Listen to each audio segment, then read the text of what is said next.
And we welcome you to Lakota East High School here as the Lakota East Thunderhawks will be taking on the Fairfield Indians. Both teams 0-3. Lakota East looking to get their first win of the season here at home. It's going to be really interesting to see if they go for an onside kick to start the game. Matthew Herr, and there it is. We see the onside kick, and that one's rolling. It continues to roll, and the Thunderhawks, they land on it. What about that for a start of the game? I mean, that's just really interesting out of Fairfield. I mean, if they've done their work in the film room, they should know that East is not afraid to go for those onside recoveries. And not a single Fairfield member got a hand on that ball. Yeah, East has run that quite a few times this season. Interesting, Fairfield wasn't prepared for it at all there, and they basically watched the ball roll by them.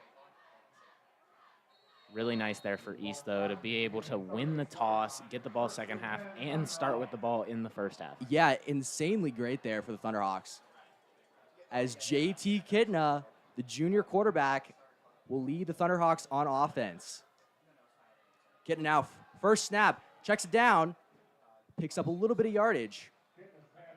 That's to Derek Jackson, who we really haven't seen much of this season after the big offseason he had with all of his offers.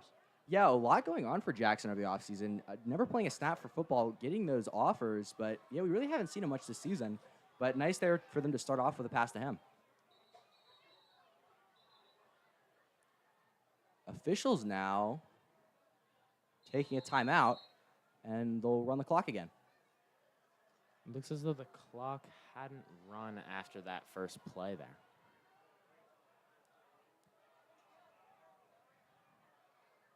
Clock operator in the booth not paying a ton of attention. Kidna now taking the snap, looking out to his right. Flag flies, but pass completed again to Jackson. That one good for a first down, pending the flag.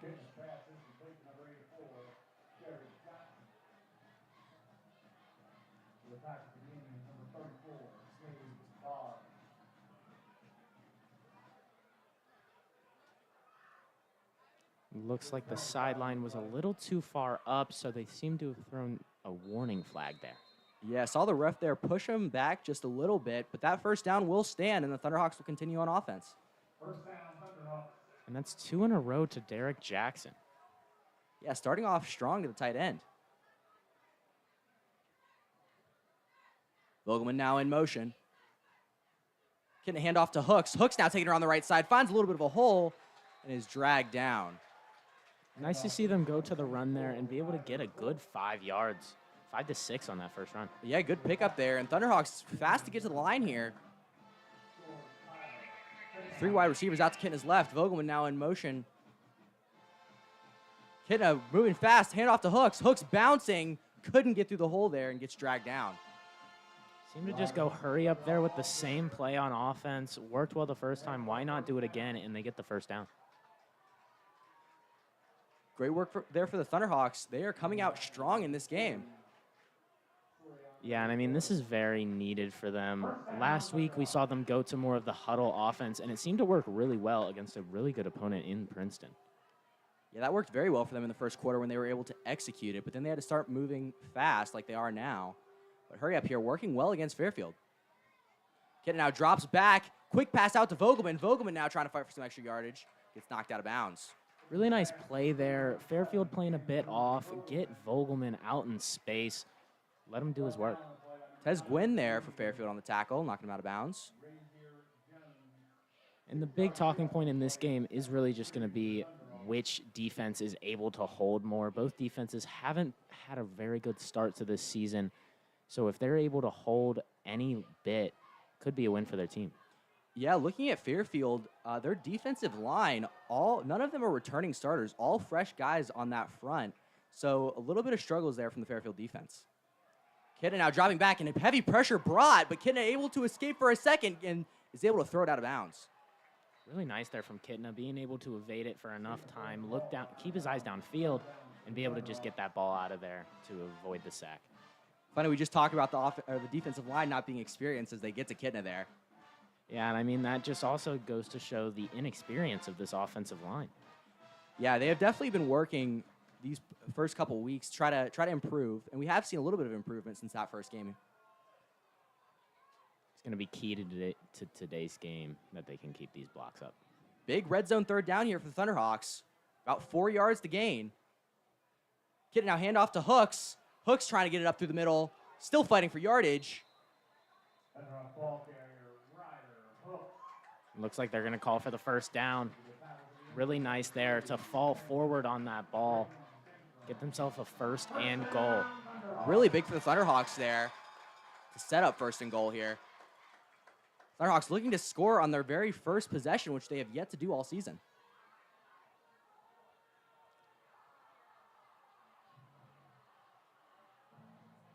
It is going to be interesting to see the calls that come out of this, if they go for some sort of screen play or if they just go for a touchdown right here. Kenna drops back, looking to pass, looking out to his right.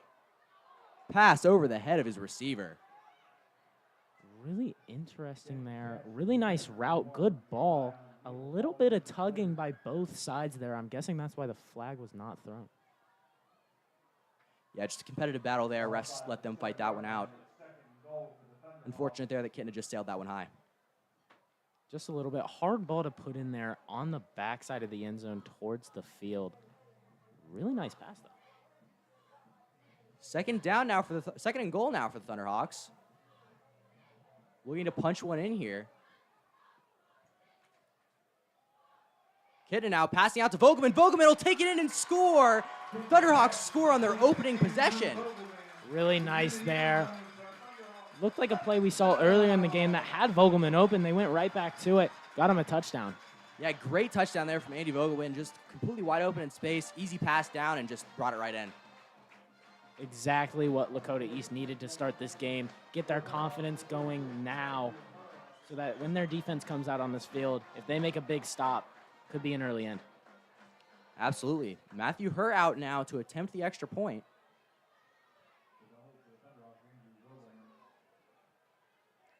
Taking his time here.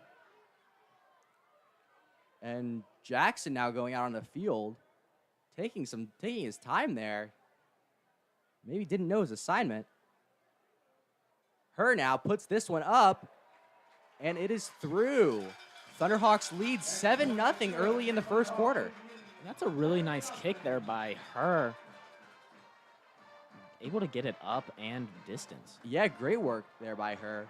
He's been very consistent these past couple of games after his struggles in the first game. He's definitely improved, though, and has looked very good. Huge for the Thunderhawk offense there. They look really good so far. Yeah, it is going to be interesting to see if they go for another onside kick and how Fairfield is going to plan for it. Yeah, most likely Fairfield will probably prepare for an onside kick here. Thunderhawks are no strangers to doing that. It is interesting to see all of the open space on the edges, though. Exactly where the ball was placed last time. If Herr is able to slot this one in again, they might be able to get another one. Thunderhawk kicking team now will take the field. Let's see what they got cooked up.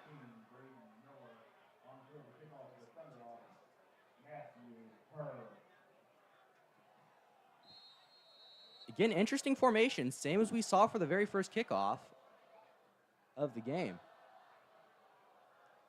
Herr now, kicking it, and again it's onside, same spot, but Fairfield is on top of it that time. Yeah, nearly lost the ball there, too. That's a different kind of formation than we've seen in these first 3 weeks. Yeah, very interesting there. Worked on the first one, didn't really make a difference as Fairfield was prepared for the second time, though.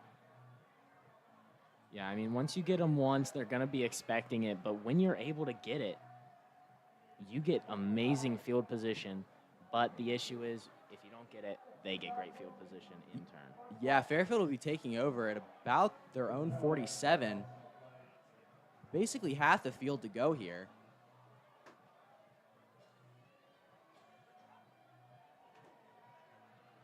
And they'll even get moved up. Yeah, it looks like they might have called a late hit there on the kicking team. Indians with even better field position now. Talon Fisher at quarterback goes for the keeper, taking his time in the pocket. He'll take off up the middle and get brought down very close to the first down marker, just short. That's something you're going to see a lot of, play action. Just keep the defense on their toes, see what Talon can do. Yeah, Talon Fisher is a big runner. That is his strength. He likes to keep the ball, use his legs, pick up big yardage with those legs. Yeah, but he has been working on his passing game over the years. Going to be interesting to see how they can incorporate that. Yeah, Fisher is also no stranger to the passing game. Fairfield offense now only 30 yards to go here.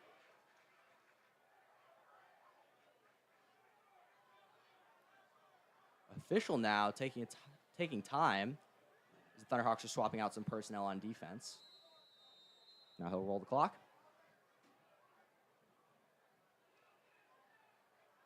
Talon now taking the snap and gets brought down on that one. Had nowhere to go.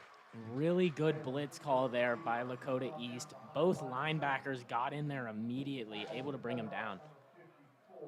Yeah, great work there by the Thunderhawk defense to just get in there, not let him get anywhere. Third down for the Indians. I'll set up 3rd and short now for the Indians.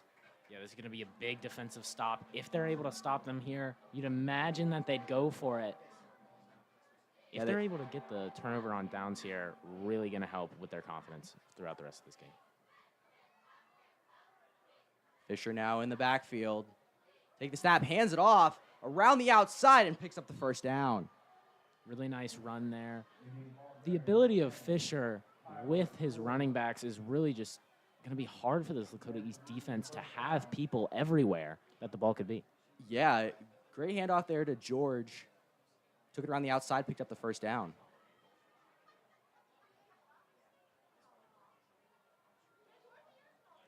Indians now with a fresh set of downs here. Looking to fire back to Thunderhawks' first score. Fisher now immediately looks out to his left and has a man. Man has some space. Pass completed to Connor Moser. Good pickup there. Picks up another fresh set of downs. Moser is their leading receiver this year with 2 receiving touchdowns, 5 catches, 90 yards. Yeah, Moser's done a great job this season. He's caught the passes when they have passed it. Not a ton of passes coming from the Indians much this year. They do like to stay on the ground a lot, but passing a couple times here in this first drive. Again, handoff to George. George finds a little bit of a hole. Picks up about 5 on the play. Solid up the middle run there. Get a nice 5 yards. There's a lot they can do with the second down. Yeah, very good pickup there. Sets them up for a multitude of plays here on second down. It'll be interesting to see if they do look towards the end zone at all here.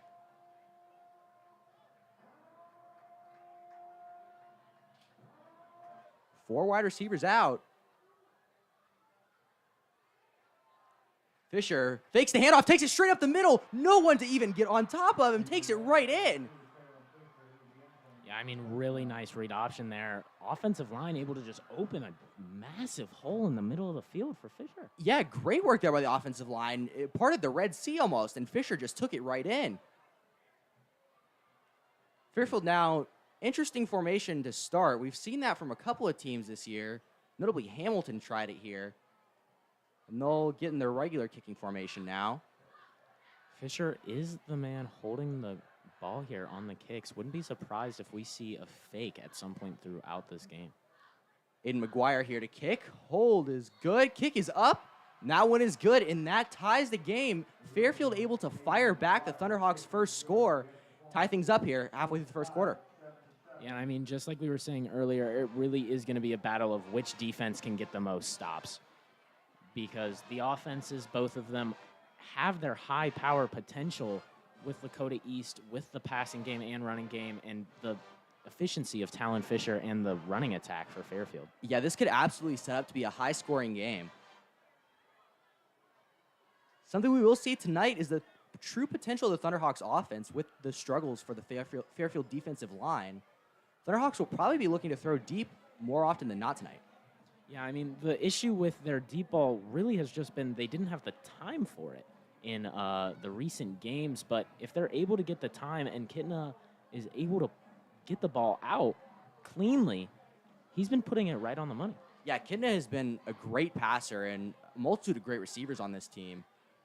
When you look at Vogelman or Jackson, They definitely have pass catchers out there. If Kidna can get those passes off, this offense can be explosive.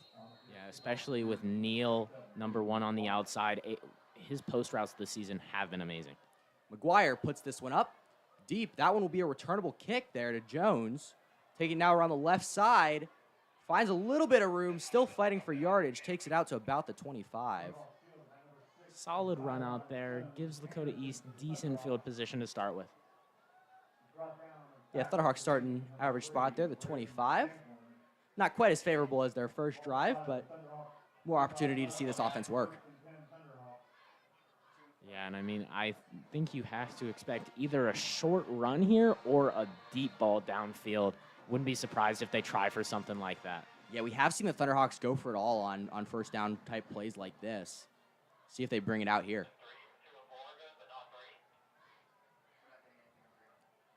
Kidna now, lone man in the backfield. Sends Vogelman in motion out to the side. Kidna now dropping back, has some time. Man coming to get him. Kidna rolls out, is able to escape, and picks up about 2 yards on that one. And that's something we've seen a lot from Kidna. He feels that backside pressure almost every single time and is able to run around it. Yeah, Kidna does a great job of evading that pressure. Good work there by the Fairfield defensive line to get back to him and force him out, though. Yeah, the edge there. The edges really all season against this Lakota East team have been getting to the quarterback. Yeah, they really did want to go deep there, but just didn't have the time. Handoff now to Hooks. Hooks now taking around the outside. Breaks off a man, but 2 more coming after him. Still breaking off those. And takes it out of bounds for no gain. I mean, solid there by Hooks to stay up. There just was really nothing for him on that outside edge, even after stiff-arming 2 people. Yeah, really just couldn't make his way to break free there. Really just took it parallel. Couldn't quite get past those guys. It's up 3rd and long now for the Thunderhawks. Backed up deep. But this is something that we've seen Lakota East stuck in before, and they've converted a decent bit this season. Yeah, Thunderhawks have done a great job on 3rd and longs. A lot of times where you think it'd be very tough to convert, Thunderhawks have made it look easy. Kidna now, lone man in the backfield. Pressure coming heavy. Kidna is able to evade it. Now rolling out. Throws a pass to a man. Won't say he caught it, though. I'll set up 4th down now.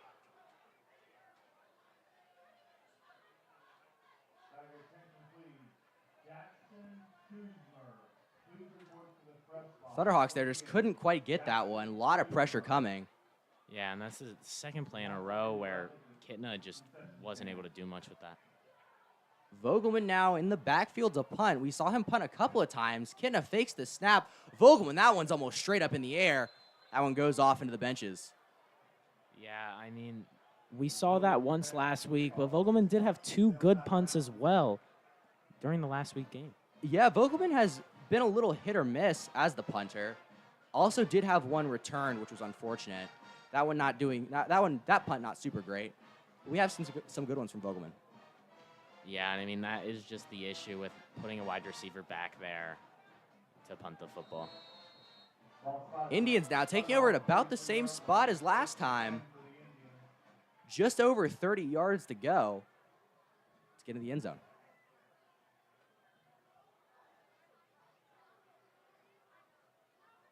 Fisher now fakes the handoff to George. Fisher now looking deep, has a man, and just overthrows him. I mean, that's a really good route there. Able to get through the corner and safety. Could have been a touchdown if he didn't overthrow. Yeah, receiver did a great job of getting open there, just all alone back there, but Fisher just couldn't get him the ball, and that's almost been Fisher's struggle.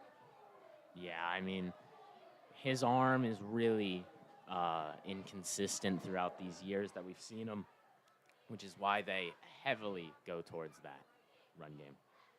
Yeah, he is very strong with the run game, though. He does do a great job there. He's done a great job leading this team with his legs this season. Indians now setting up for 2nd down, 2nd and 10 now. They've been running trips right a lot this half. Handoff now to George. George takes up the middle, gets a little bit, and then is dragged back by the Thunderhawk defense. Pretty solid play from both sides. I mean, The O-line got a bit of push, but then when the linebackers made their way in, it was just over for them. Yeah, they'll mark him forward progress there, so didn't lose those yards, but sets up 3rd and medium for the Indians here. They're going to be really interesting if they look for something short pass-wise or if they go for another read option. Yeah, it'll be interesting to see what the Indians look for here on this one. Looks like they're going to go 3 down linemen here. Fisher by himself in the backfield. Taking the snap, has some time, gets one across the middle to a wide open receiver. He'll take it right in. No problem. Number 4, Noah King took that one right in. Yeah, that was man coverage there. It looked like Jones Anderson just lost his man in the scuffle. It was a simple slant route, and he just got open in the middle of the field. Yeah, he, again, wide open there. Fairfield now leading the Thunderhawks deep into the first quarter. Yeah, not what you wanted to see at all from that play. Tough break. McGuire now out again to attempt the extra point. See what he can do here. That kick is up. Now, that one is good. Indians now lead by 7 here in the Hawks' nest. 4 minutes, 52 seconds remaining in the first quarter. Thunderhawks look strong on that first drive, but second one kind of stalled out like we've seen so many times this season. Yeah, I mean, really interesting to see what Lakota East is going to go for now. If they're going to go back to the passing attack, try to work in those short to medium routes again like they did on that first drive. Yeah, we talked about it a little bit with the Fairfield defensive line. They are a little inexperienced, but have still done a good job getting back to Kitna and trying to force him to roll out, not giving him a ton of time. Yeah, it really seems like the O-line has a pretty good start to the game, and then they get a little tired early. Yeah, especially tired maybe after that first long drive. Long, at least for the Thunderhawks standards. That one was only about 50 yards.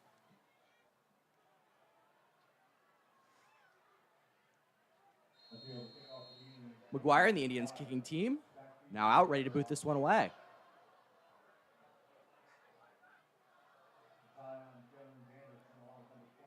And that kick is up, going deep to Jones Anderson, taking around the left side of the field again, trying to look for a hole here, gets out to the 20 and gets taken down.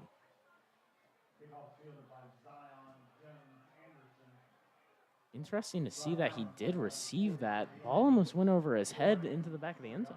Yeah, both Neal and Jones Anderson have been returning the kicks all season, and we've seen a little bit of antics back there. Yeah, and we've seen some switching around between that kicking unit as well. Yeah.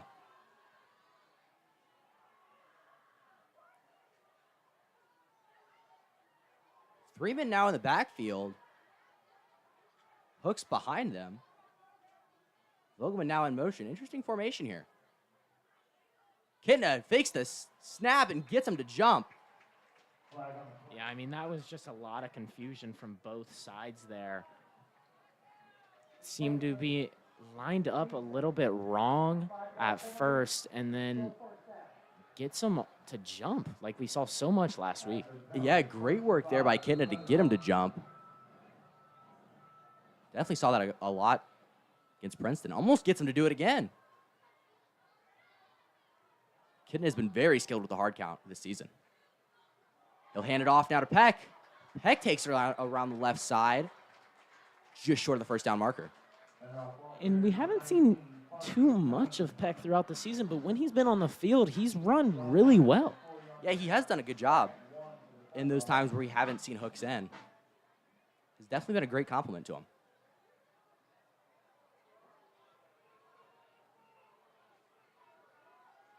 Thunderhawks again keeping the same formation. Hooks behind him. Peck and Jones on the sides. Again, hand off to Jones now. Jones taking it around the left side.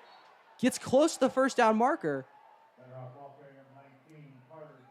Seemingly he lost a few yards on that play. Seemed to have stepped out of bounds. Yeah, must have stepped out there. Looks like he tried to run a little bit afterwards, but those yards don't count. Loss of 2 yards on the play. 3rd and 3 for the Thunderhawks. 3rd and short now for the Thunderhawks. Need a conversion here to kind of keep this momentum going if they really have any. Back to traditional formation now. Hooks to Kitna's left. Now, quick pass out to the left. Pass completed. Fights for the first down and gets there. Really nice there by Derek Williams to come back to the ball, high point it, and still be able to get that first down. Yeah, great work there by Williams taking it around the left side. He struggled a couple of times this year, but coming up with a big catch for a first down there. Yeah, he really has had some up and down plays, has made some great catches, but also has had a few drops.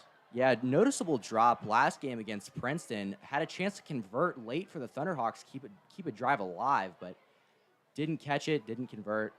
But nice catch there, and was able to pick up the first down. Hand off now to Hooks. Hooks makes a move, takes around the outside, picks up a couple. Ball carrier 24, Ryder Hook. Dragged out of bounds. That's another play where they tried to go outside, and there really hasn't been much there. No, Thunderhawks haven't been getting anything this game on the outside. That has worked well for them a couple of times, though, in other games this season. And that really is where their offense shines, is when they're able to get that outside edge and just let their explosive players work. Yeah, absolutely. Getting out again, quick pass to Jackson now. Jackson trying to take it around the outside. Doesn't have anywhere to go, though, and is taken out of bounds. Yeah, and I mean, again, running the same play that they did earlier, and on that play, he tried to take it outside, but the blocks were set for him to cut it inside. Yeah, didn't have anything there on the outside. And that is one thing that we have seen throughout this, really the entire season, is there's been a little bit of issues reading the blockers. Yeah, there have been some struggles just blocking all around, and that's been one of the points as well. 3rd and long again for Lakota East. Hooks joins Kitna late. He'll fake the handoff. Kitna now dropping back, looking deep. Doesn't really have anyone. Thrown over the head of Vogelman. There is Flag a down. Flag down, yeah. There is a penalty flag on the field. Hooks was down on the turf there.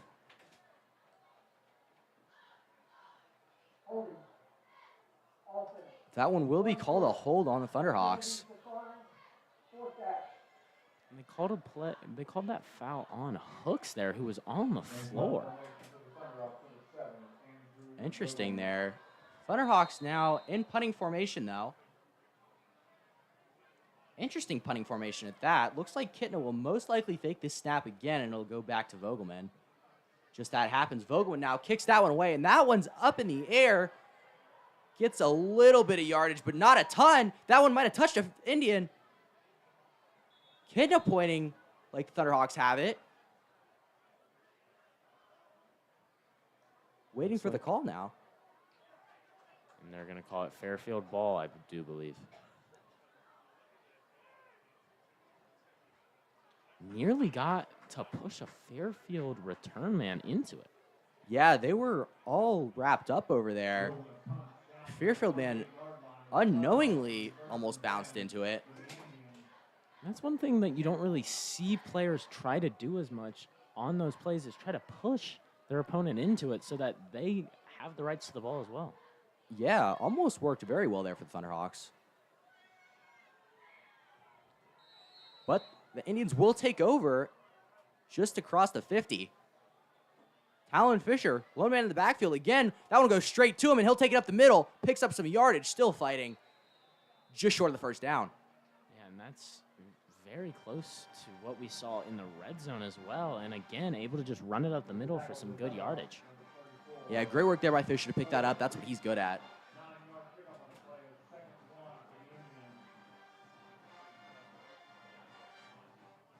And that's one thing you like to see from an offensive coordinator, is putting their players into an offense that works for them and their play set. Yeah, absolutely. This offense is definitely shaped around Fisher, as he has a lot of the ability on the team. Fisher now dropping back, looking again to pass. Throws that one deep, has a man, but again overthrows him. Another near touchdown completion far down the field. He really has been close to making some big plays with his arm tonight. Yeah, just barely overthrowing receivers. Could have had that was the second missed touchdown opportunity there. Just unfortunate there for him.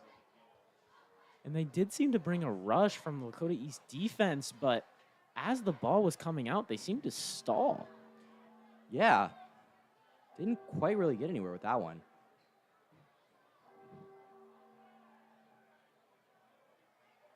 Wide receivers running trips again. 2 men again in the backfield. Fisher takes one quick pass down and throws that one straight into the dirt. I'll set up 4th down and short. We'll see what they do. You'd expect to see the offense to stay out on this, try for somewhat of a QB sneak when you have the legs of somebody like Talon Fisher. Yeah, could be very likely that we'll see that QB sneak here. Looks like just about a yard to go for the Indians to pick up the first down. The offense is out on the field as we expected.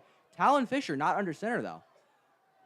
Fisher now takes the snap, hands off to George. George tries to fight for it. That spot looks short. That'll be Thunderhawks ball. That's exactly what you need out of this Thunderhawks defense. Able to push him back, not allow that first down. Phenomenal work there by the Thunderhawks defensive line. Only had a yard to go, couldn't get it. Interesting they did choose to go with George there, though. Yeah, I mean, really from 4th and short like that, you really think you can hand it off to anybody and he'd be able to get that down, but good there by the Lakota East front 7.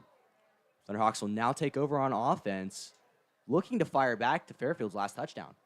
That'll be a handoff to Hooks up the middle. Hooks finds a little bit of a hole. Still picking up yardage. That ball comes out straight into the hands of another Thunderhawk offensive man, though. Yeah, that ball popped out, and he immediately grabbed it back into his body and just fell. Yeah, great awareness there to get that ball and just quickly get down with it. 2nd and short now for the Thunderhawks. Looks like they're going to try to line up, maybe call something. Time running short here, and that'll end our first quarter here at Lakota East. Thunderhawks coming out strong on that first drive, stalling a little bit after that, though. Yeah, and I mean, this has been a more efficient offensive game in this first quarter than last week against Princeton from both sides of the ball. Lakota East has not had the possession that they had last week, though. Yeah, first quarter last week, no points scored. This week, 21 points scored. A lot more of an offensive game here. See the Thunderhawks coming out, but the Indians have matched it well. I mean, we have seen some flashes from the Lakota East offense and defense. They just need to put it all together, be able to stop them on those key plays. Yeah, absolutely. Yeah, Thunderhawks defense hasn't done a bad job of containing Fisher tonight. Forcing him to throw a lot is a positive. Yeah, I mean, forcing the ball out of his hand there, though, on those throws, he has been this close to making big plays, almost 2 touchdowns out of his arm tonight. Yeah, just barely overthrowing receivers. Unfortunate for the Indians offense. Could have had 28 points on the board now instead of 14.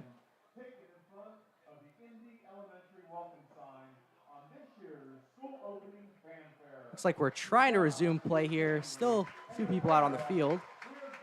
They'll usher them off.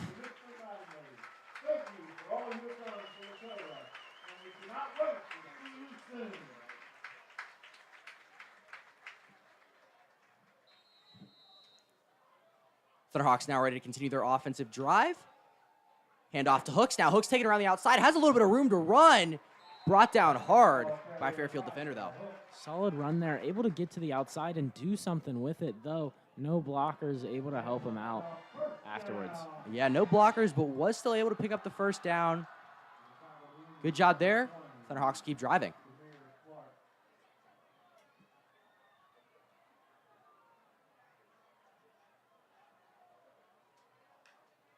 Hand off now to Hooks. Hooks taken again around the outside and brought down by his neck there on that one. Flag flies. Yeah, I mean, scary tackle there on Hooks. Grabbed face mask and horse collar really all on one tackle. Yeah, absolutely cannot do that. They will call face mask on that one. That'll move the Thunderhawks up 15 and give them another fresh set of downs. Yeah, I mean, really nice there for Lakota East. Puts them on the opponent's side of the field. Though this is where we have seen drives stall in the past. Yeah, Thunderhawks have struggled quite often, especially in this spot. Almost like they just freeze up when they get here. Yeah, but so far this game, they have been able to make the plays, especially after that onside recovery. So going to be really interesting what we see here. Getting there, fakes the handoff, dropping back, looking, has a man in the middle. That's Jackson. Jackson trying to beat a man out. Picks up the first down and a little bit more.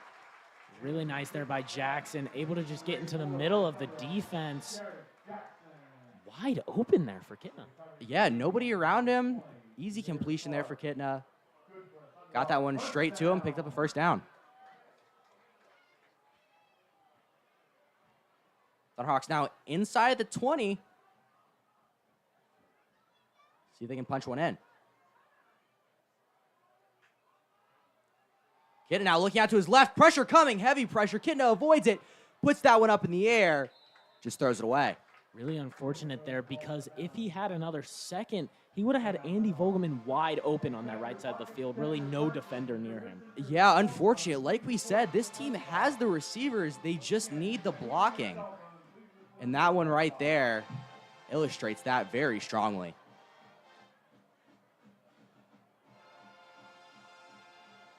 Second down now, though. 2nd and 10 to go. Thunderhawks looking to keep things going.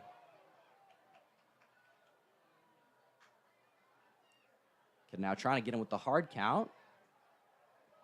A little bit of confusion with the Fairfield front. Hand off to Hooks. Hooks taking it around the outside now. Had a little bit of room to run, but is stopped up. Solid little run there. Able to get a nice hole on that left side. Get a nice 5 to 6 yard run. Set them up for a 3rd and medium. Yeah, 3rd and about 4 or 5 to go here. Thunderhawks looking to convert on this one, but this is absolutely 4 down territory for them.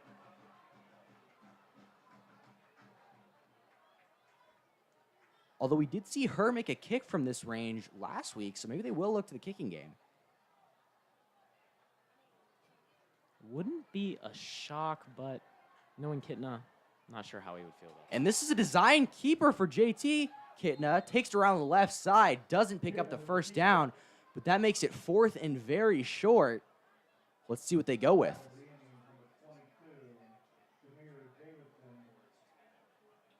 JT Kitna looking off to his sideline, trying to see here. Looks like the offense will stay out there. 4th and about 3 to go. Not quite as good as a spot as we thought. Kitna tries to go with the hard count. Checking back in with the sideline. Hooks now, moving to Kitna's right. Vogelman now, moving back to the other side. Kitna now, he'll keep that one. Goes it out to Hooks. Hooks looks very close. Looks like the referee's spot will not give it to him.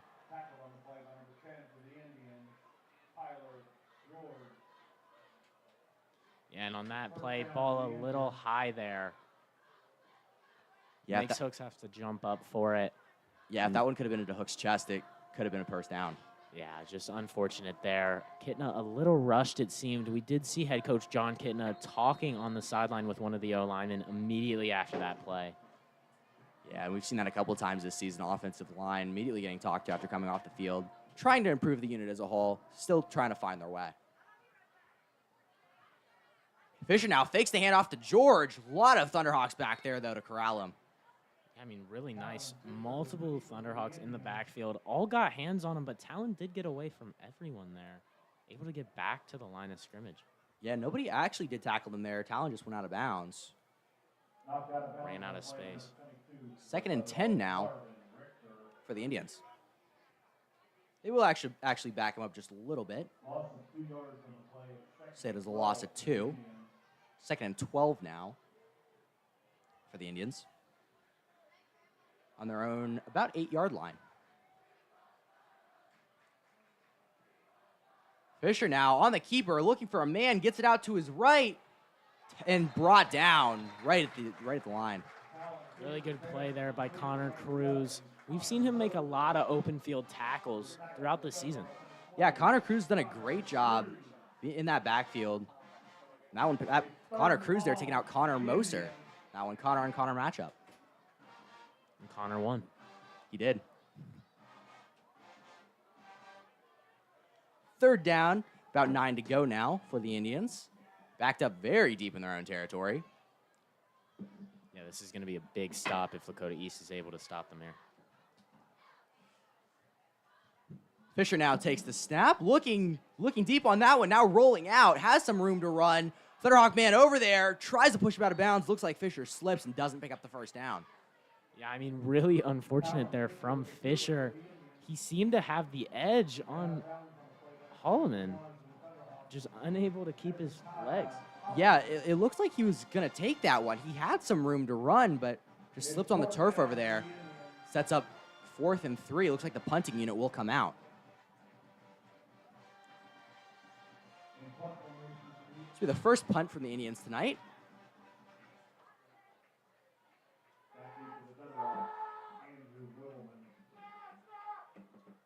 And that punt is up. That one gets out to about the 50-yard line. Vogelman calls for a fair catch. Thunderhawks will take over at the 45. Yeah, really nice field position. Starting in the opponent's side of the field. Gonna need to see a nice drive here from Lakota East. Yeah, Thunderhawks still looking to match that first score from the Indians, but the defense has done a great job of not letting them score again. Yeah, one key factor that has been missing for this Lakota East offense today has been Zion Neal, the sophomore receiver, who really is the one who's been able to open up that deep ball game. He's been on the sideline trying to work out what was possibly a calf strain, something like that, unable to be on the field, though. Yeah, and if he can't get out there, that's a big loss for the Thunderhawks. His hook there takes around the left side. Yeah, we will have to see after halftime what can happen. And it also looks like we have number 6, Xylon Jones-Anderson, getting stretched out on the sideline as well. Neal has been one of the explosive guys for the Thunderhawks this season. His hook's there, nowhere to go, cutting in his backfield now and gets brought down way back behind the line. And that's just a disastrous play there from Lakota East. I mean, man got through immediately, and Hooks just tried to make something out of nothing, ended up losing his team a lot of yards. Yeah, Hooks was trying to extend that play, but that one just did not work out for him.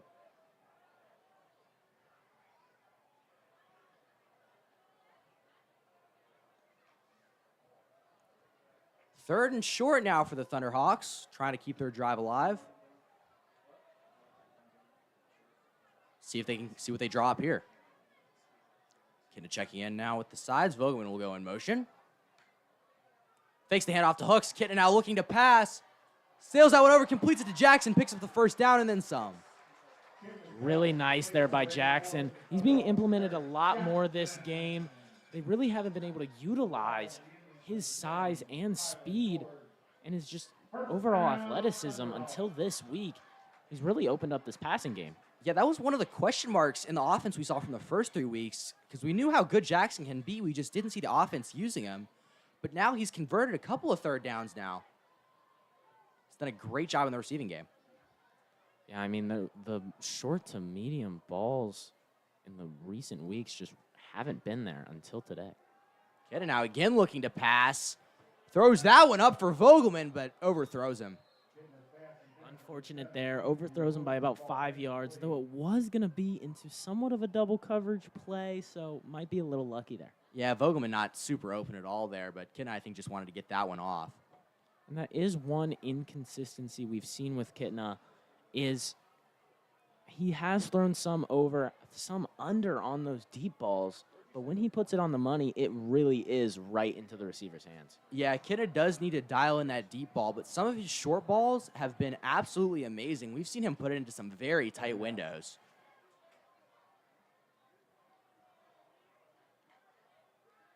Handoff now to Hooks. Hooks trying to take it up the middle. Picks up about 4 on the play. Yeah, really nice there. Slips through and able to dive for another 3 yards. Yeah, big pickup there by Hooks. Set up third, about 7. Hooks has been getting a lot of time tonight. Third and 7 for the Thunderhawks.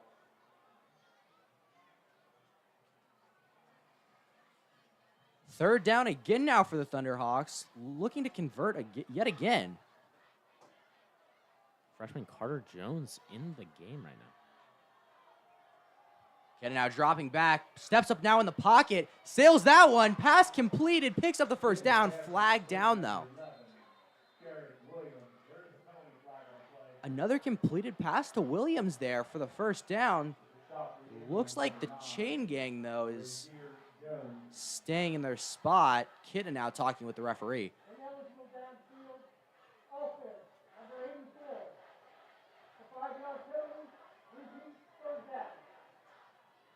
And it looks like the Thunderhawks will be caught with an ineligible man downfield. We've seen that from them a couple of times this season. Unfortunately, there negates the first down pickup. There seems to be a Kidna being angry, not really sure about where the illegal man downfield was on that play, guessing somebody lined up on the line of scrimmage when they weren't meant to. Yeah, unfortunate there. Again, just speaks to the newness of this offensive line. But Kidna always fighting for his guys. We always see him talking to the officials, making sure they hear him. 3rd and 13 to go now for the Thunderhawks. Kidna again looking to pass. Kidna trying to evade the pressure. Has some room to run around the left side. Kidna exploding forward, reaching out for the first down.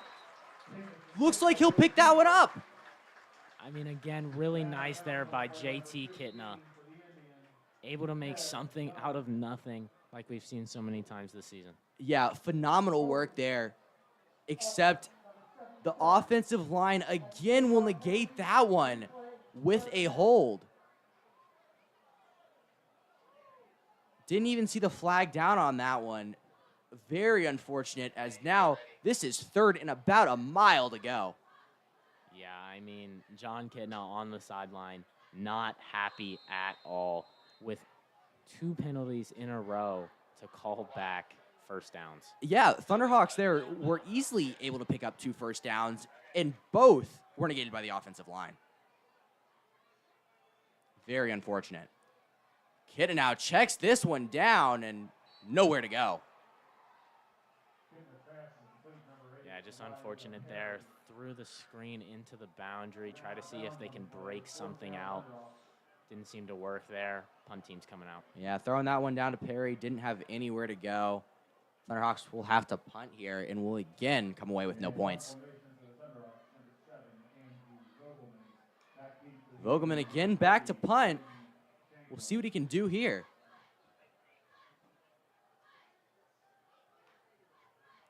Vogelman takes that one, puts it up, and that's a great punt. That one goes down and bounces into the end zone. Yeah, that one a little too good of a leg on it. Gets it into the back of the end zone. That's the best one we've seen from him all season. Yeah, that was great. If he was backed up a little bit, that would have been a perfect punt, but just a little too long, bounced out of the end zone. We'll set up the Indians at the 20-yard line.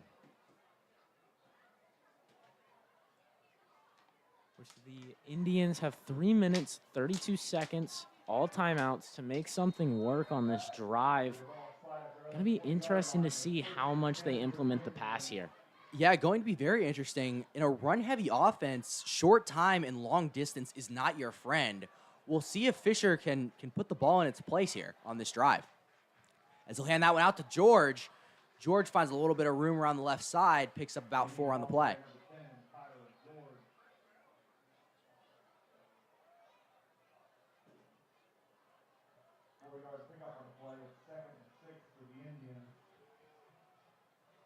Fairfield in no hurry to really get things moving here. Clock's still ticking. We're just about to eclipse under 3 minutes. Fisher now, lone man in the backfield. Takes that one. That'll be a keeper. He'll run it straight up the middle, but has nowhere to go, really. And again with the run up the middle. Getting some decent yards here, but with the clock how it is, not really sure if they can afford to waste the time like this. Yeah, still taking their time here. 2 minutes and around 30 seconds now. Indians not moving fast at all here.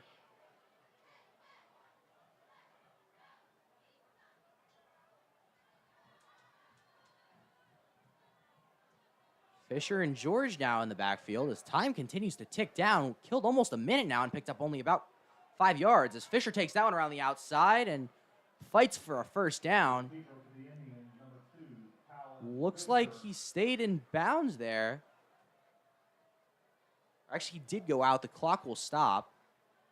He's over the 30-yard line for an Indian. Well, they- Saying to run it. Yeah, they will run it now. Indians still taking their time, even with the clock continuing to run. Now we go under 2 minutes. Yeah, and I mean, this is a big drive with Lakota East getting the ball coming out of half. If they're able to score here, puts them up 2 scores, gives them some security. Fisher now looking deep on this one, chucks that one up, and again overthrows his man. Yeah, that one, another overthrow, but I feel like the receiver, if he put his hands out, could have at least got a finger or 2 on it. Yeah, he could have maybe dove in for it. That one did look better than the other 2 we've seen tonight that were overthrown. That one did look almost catchable.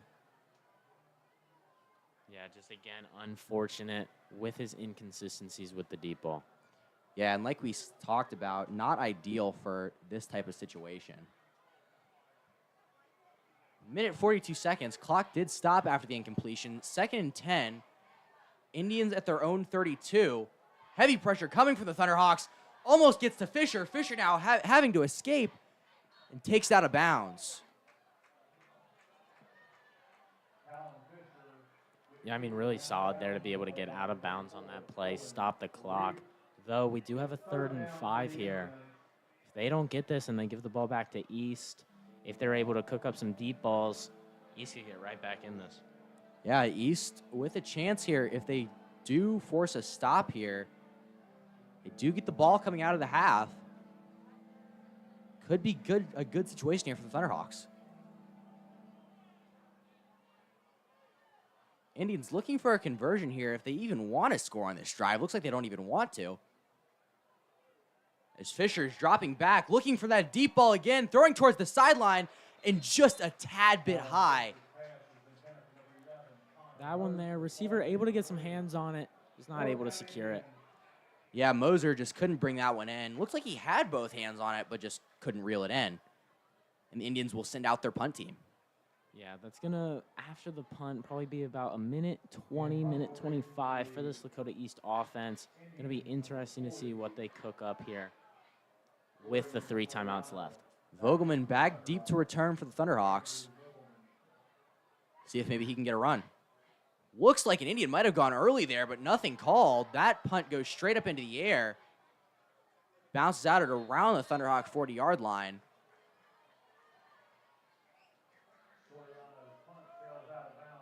There is a flag down on the field.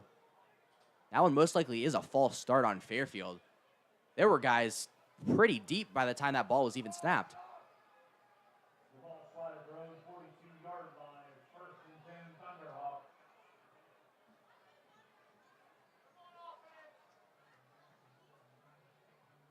Number 58. 15-yard penalty. First down. The referees motioned that the penalty was on Fairfield, but they're backing up the Thunderhawks now.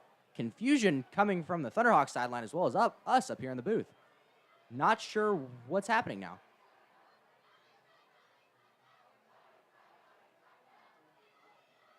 It would appear that the referee pointed the wrong way on his call, and that penalty was in fact on the Thunderhawks, and that is why they got backed up. Referee now correcting his call. The Thunderhawks will take over. Long ways to go now. Not a lot of time to get there. Minute and 23 seconds. We'll hand it off to Hooks, and Hooks is brought down in the backfield. No gain on that one.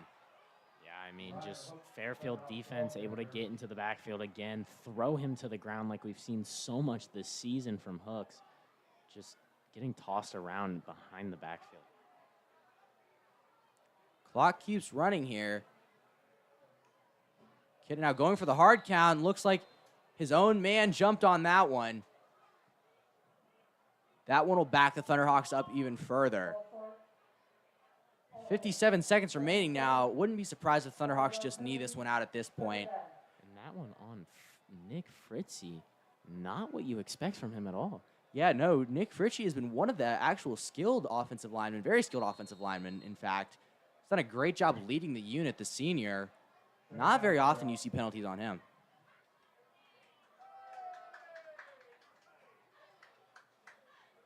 See if the Thunderhawks do try for a deep shot here, if they will just knee this one out.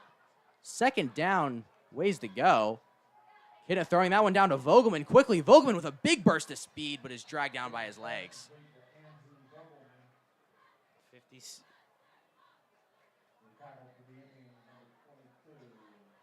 We're going to have a timeout here.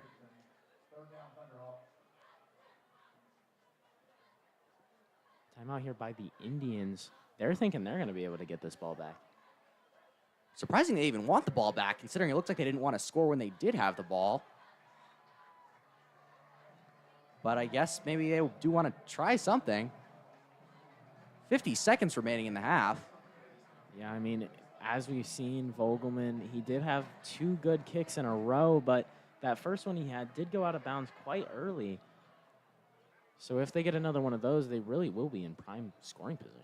Yeah, that second kick, though, was very deep and would be perfect for a position like this. The question is Vogelman consistent enough to hit that one again? Yeah, going to be interesting to see with this third and about 20 after those 2 losses. Not really sure what Lakota East is going to go for. Wouldn't be surprised if they just try to get some yardage, waste a timeout of Fairfield's. Kidna was taking his time in that huddle, however.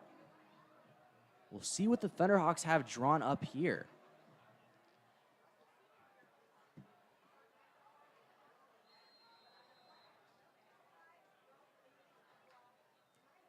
Kidna now handing off to Hooks. Hooks now taking around the outside, has a little bit of room to run, but is brought down in bounds just past the original marker.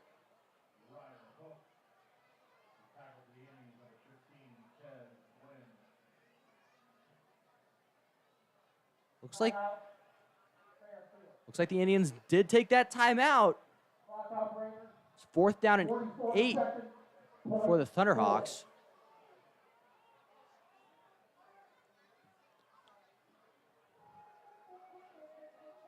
Just over 40 seconds here for the Indians to work with, 44.4.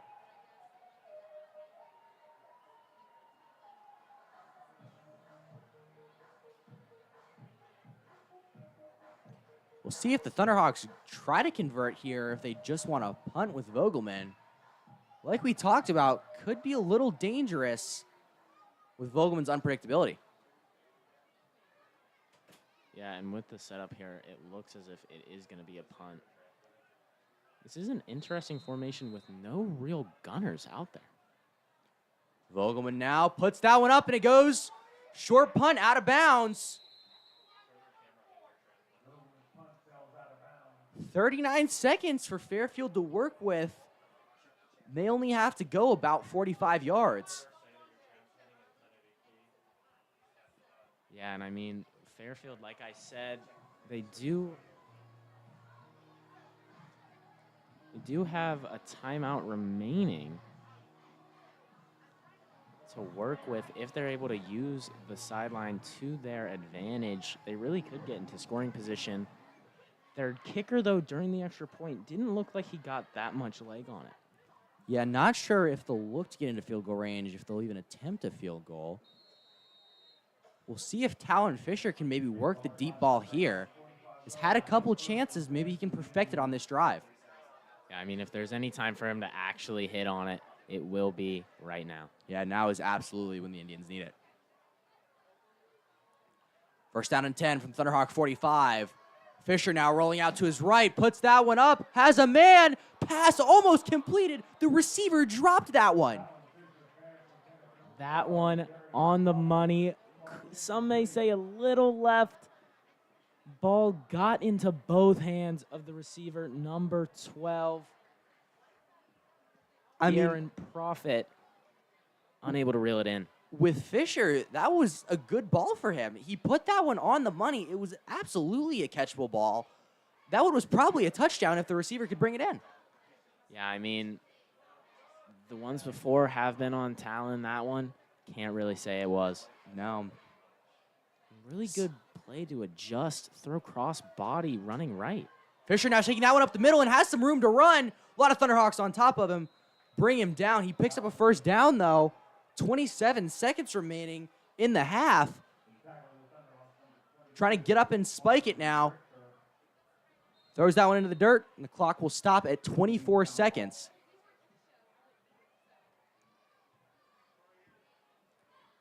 Indians now moving with a lot more pace.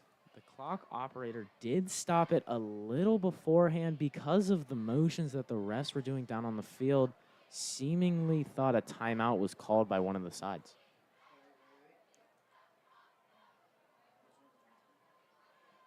Looks like it will be 2nd down and 10 to go here for the Indians. Short time here. They'll have to look through the air unless they find an absolutely massive hole for Fisher. Fisher now going through the air, and that one behind a receiver and almost intercepted. Yeah, just a little behind on that slant route. Unfortunate for the Lakota East defense, they couldn't get behind that because that could have been returned. Yeah, absolutely could have been just over the head of Warren there, the senior. Yeah, he would have had a lot of space if he did catch that one. Now we're going to have a 3rd and 10. Decently far away. No expected kick to even be possible from this area. Yeah, very far away. Indians do have to put some work in here. They want to score in these 21 seconds. Fisher now again looking out to his left. Trying to throw it over the middle, and again overthrows his man. Yeah, it's really interesting what's going on there. I mean, I'm not sure if it's wind or he's just really trying to uncork it because he thinks his arm is not as strong as it really is. Yeah, really needs to try to hone that one in. We've only seen that one good deep ball so far. All the rest have been overthrown. Looks like the offense will stay out there on 4th down. Yeah, I mean, from this distance, punting it really is just letting yourself go into half, not even really with a chance of scoring. So might as well cook one up. I mean, the deep balls have been working for the most part during this game. Yeah, I mean, wide receivers have been able to get open, and Talon Fisher proved that it is possible for him to put it where he needs to. Throws that one across the middle, picks up the first down. Receiver still moving, couldn't make the tackle. He's brought down. We'll see what the call is. He looked close.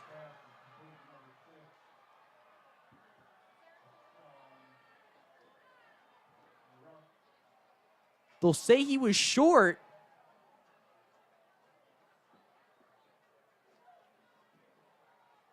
Interesting formation now.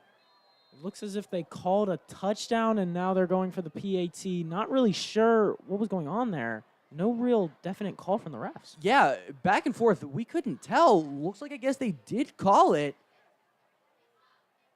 And the extra point there, up and good. Very impressive work there by Fairfield. Yeah, I mean, right there, got the man over the middle of the field. Nice ball, nice catch. Tackler just not able to wrap around, hits off of him, and able to run it in. Yeah, and that's been another one of the problems we've seen from Lakota East defense. They aren't able to wrap up and make the tackle. We've seen a couple of guys just bounce off Thunderhawk defenders, and that one absolutely devastating for the Thunderhawk defense as the Indians are able to manage a score right before the end of the half. Yeah, and I mean, that is massive for the Indians here. Being able to go up 2 scores, 2 touchdowns, going into half, knowing that Lakota East is going to start with it next half. And you'd expect to see Lakota East just kneel it out, really. Yeah, they have to at this point. Just go into the locker room, talk things over. Fairfield there just getting a little insurance, knowing Lakota East is going to get that ball in the second half. Maybe we could see a return here. Hooks and Jones-Anderson back deep. We'll see how Fairfield kicks this one. Can't imagine they'll kick it super deep to either of those guys, though. Yeah, imagine some sort of squib or something like that. Yep. Yep, squib right up the middle. Gets on that one, trying to take it around the outside, trying to make it returnable. Finds a little bit of a hole. He's still standing. Is brought down. See, the clock did run off there, and yep, they will call it. That is the end of the first half here in the Hawks' Nest. Lakota East starting off strong, scoring on their first possession, but all downhill from there. Yeah, I mean, really after that first possession, after that first really play where they got that onside recovery, and that momentum just immediately died once the defense got scored on. Yeah, very unfortunate for the Thunderhawks. They'll look to regroup in the second half, and we will join you then. Your first half score, Fairfield 21, Lakota East 7. We'll see you after the half.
And we welcome you back to Lakota East High School. Coming out of the half here, scores Fairfield Indians 21, Lakota East Thunderhawks 7.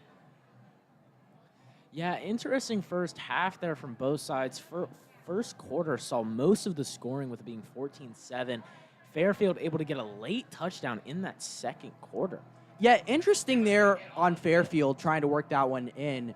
They had a chance, they had an opportunity with about 3 minutes to go trying to get a drive going, but they really didn't have a ton of explosiveness. Thunderhawks got the ball back, their drive stalled out, and Fairfield was able to take over and eventually score on that one. Yeah, I mean, from those drives, we really saw Lakota East defense as well as Fairfield make some plays, but then there's also some mishaps. Like on that touchdown, it really should have been stopped 10 yards from the end zone, but he just didn't wrap up. Yeah, Thunderhawks had a chance to tackle him, but just didn't fully wrap up. He was able to break free and just take it right in. Yeah, I mean, that's something that we've kind of seen from this Lakota East defense throughout the season is that tackling. They seem to be doing very well at the open field tackling for the most part, but that play was just a blunder. Yeah, just unfortunate. And again, that's one of those things with a new team like this one. Those are things that you just got to work out. You gotta work the team. Just try to get all the new guys accustomed to the new system and just make sure they know what they're doing. Yeah, but I mean, in this second half, we really do need to see some big plays out of this Lakota East offense coming out of the half. Wouldn't be shocked if we see a big play attempt on this first play. Yeah, Thunderhawks still they're trying to get that big play off. Thought that we were going to see more of it tonight, but the Fairfield defensive line has actually showed up pretty strongly tonight. Yeah, they really have. I mean, it is interesting to see if it really is our offensive line or if the defensive line is coming into their own. Yeah, offensive line did get a rest, so that's typically when they look their best. So we'll see what the Thunderhawks can do on their first drive. They will get the ball first here in the second half. Yeah, it really is going to be big for them to come out and score. If they don't score on this first drive here, I'm not sure exactly what we're going to see from this Lakota East team then. Yeah, the Thunderhawks absolutely need a score here. Indians especially able to punch that one in late. Thunderhawks looking even more to score now. Absolutely need to punch one in and try to right things here. Yeah, I mean, they just need to give Kitna enough time to take his drop step, really. He hasn't been able to get into a full routine throughout an entire game of getting that full step back. Yeah, Kitna really just needs that extra time. We've seen that when he has that time, he can deliver a great ball, but he just hasn't had that time so far. Yeah, and that has been just the issue throughout this entire season with Kitna, has just been if he's able to get the ball out. Yeah, almost getting tired of just saying it again and again because we've just seen the same thing all season, but that is the issue that continues to persist in this Thunderhawk offense. Yeah, I mean, we have seen receivers have chances at getting open, and for the most part, getting open, and right when he wants to make that throw, he just isn't able to. Yeah, but the other thing is Kitna has done a great job of evading the pressure. He's able to work very effectively with his legs, either rolling out to the left or right side and take things for a first down. We'll kick that one away, and we'll start the second half here in the Hawks' nest. Returnable kick there from Hooks. Hooks runs straight into a Fairfield kicking team member. Yeah, that one just another misread of the blocks. Tried to take it outside like he has so much throughout this game. Just gets wrapped up. Yeah, unfortunate. And that's another place where the Thunderhawks have struggled is on the kicking unit, or the receiving unit, I guess. They really just haven't had any great returns so far this season. No, not at all. And again, that might play to the newness of the team and the guys that are back there receiving, but also something they need to work out. JT Kitna will take over here for the Thunderhawks. Get the second half started, and that's a handoff to Hooks right up the middle. Breaks free of a defender, has some room to run. Hooks down, taking it around the left side, gets it out to around the 50-yard line, still shaking off defenders, and goes out of bounds. What a play there by Hooks, able to get the man off of him immediately after being touched. gets about 30 yards after the first broken tackle, and then throws a man to the floor before taking it out of bounds. Yeah, big explosive play there from Hooks. That's exactly what the Thunderhawks needed. They needed an explosive play coming right out, and they got it right there. Hopefully that sets the tone for the rest of this drive. Yeah, that is exactly what they need, is to get their confidence back flowing. This team really is just going to have to run off of that for the rest of this drive. Thunderhawks now the 46-yard line. Hooks now again taking around the outside. Doesn't pick up much on that one. Yeah, solid little 2 to 3 yard run there. Not much by the grand scheme of things, but testing things out. O-line got a little bit of a push there, just no real hole opened up. Yeah, not a huge gain there for the Thunderhawks, but they're able to pick up a couple, set up a second and a little ways to go. Second about 7. It would appear. And we do still seem to have that double tight end look. They haven't thrown out of this look very often, besides a screenplay, which we could see another one going to Derek Jackson here.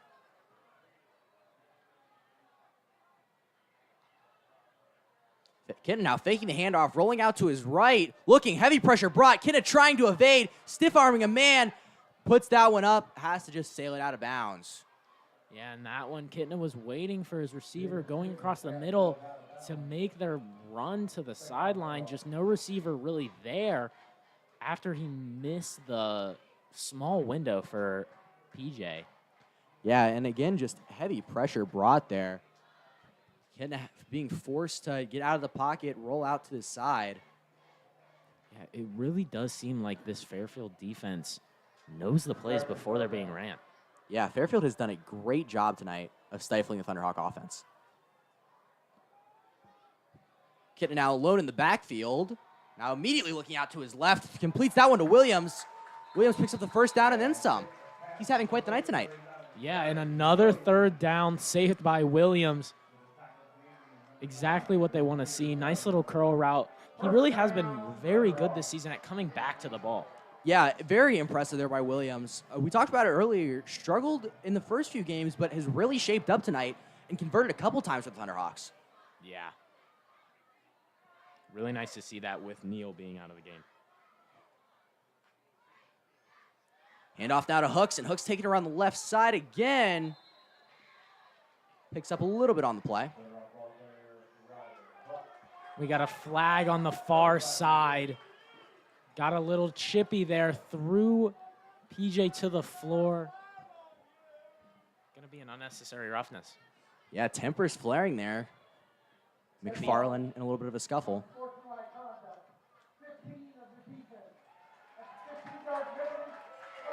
And that's going to be Tez Ginn. Not at all what Fairfield wants. That'll give the Thunderhawks an easy 15. And that's good for a Thunderhawk first down.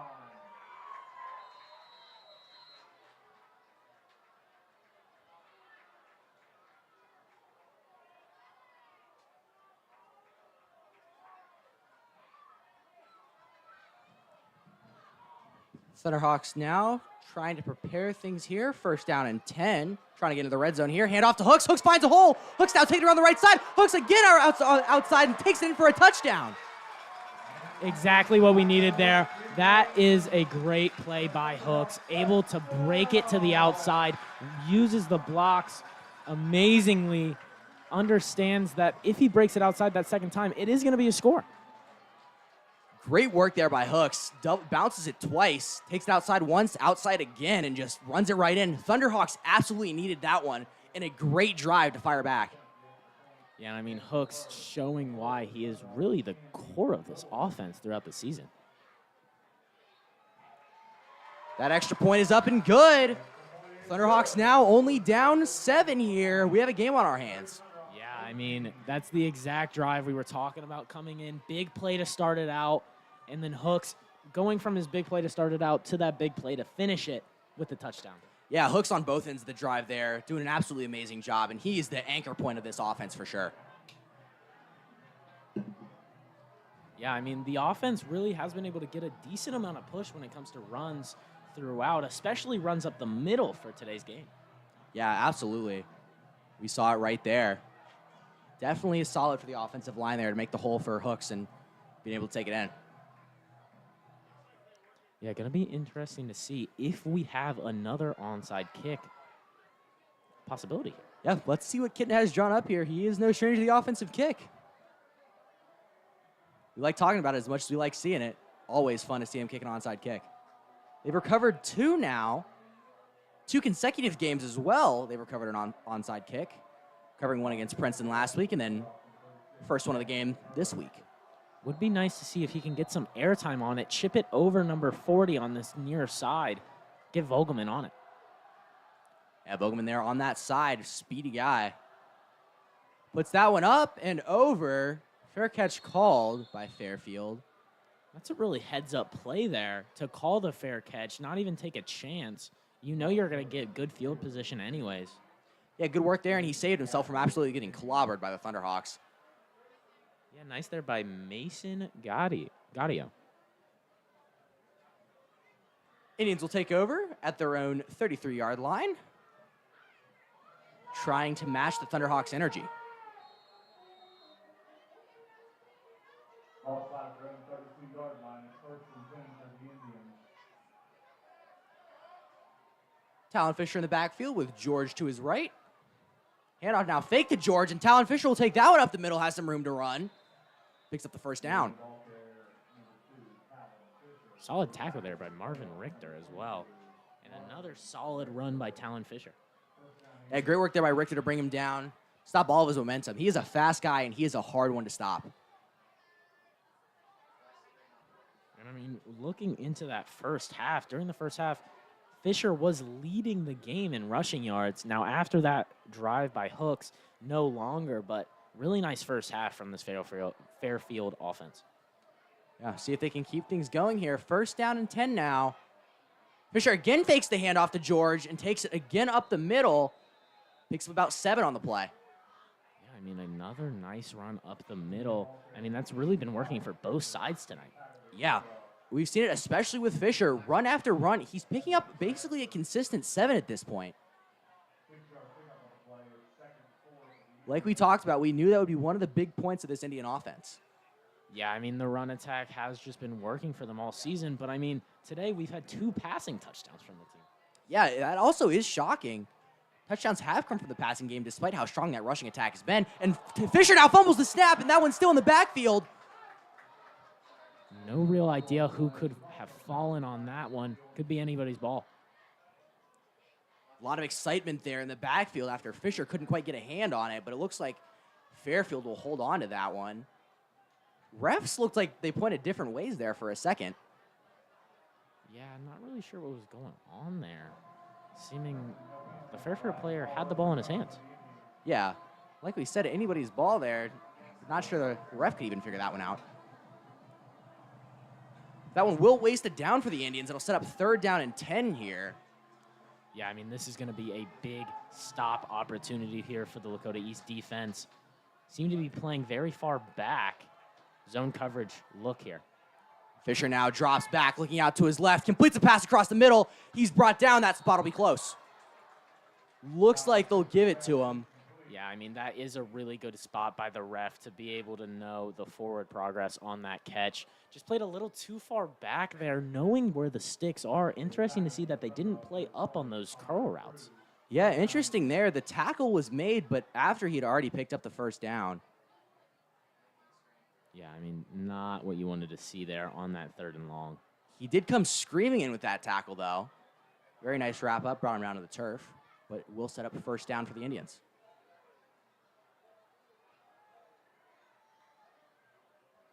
Fisher now hand off to George. George taking it around the outside. Big burst of speed, flag down. Picks up the first down and then some. Hard takedown to the turf.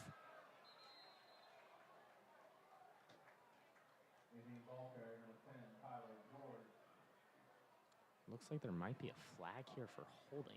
Yeah, refs indicating, pointing at the Fairfield Indians side. And yes, looks like that one will be a hold on the Indians.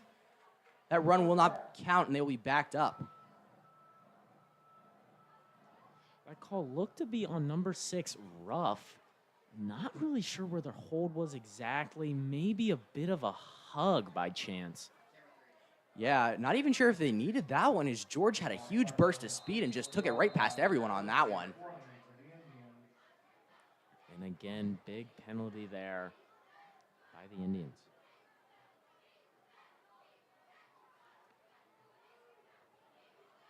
First down and 25 now. Fisher alone in the backfield. We'll see if they look to pass here. Oh, no, Fisher will take it up the middle and runs into his own lineman. Brought down for a loss.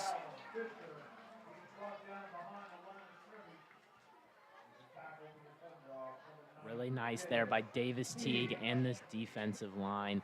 Getting back there. First sack of the night for them. Yeah, great work there by the Thunderhawk defensive line. Just were all over Fisher on that one. He had nowhere to go.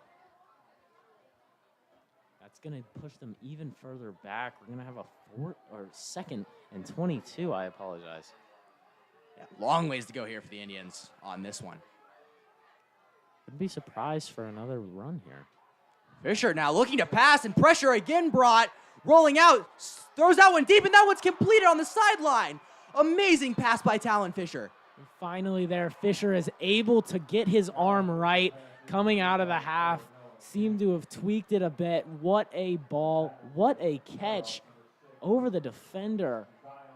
Perfectly placed there. Fisher absolutely stepping up in a big moment right there. It couldn't have been a better time to complete a great pass there. Picks up a big first down there on that one. And the Indians are now in the red zone.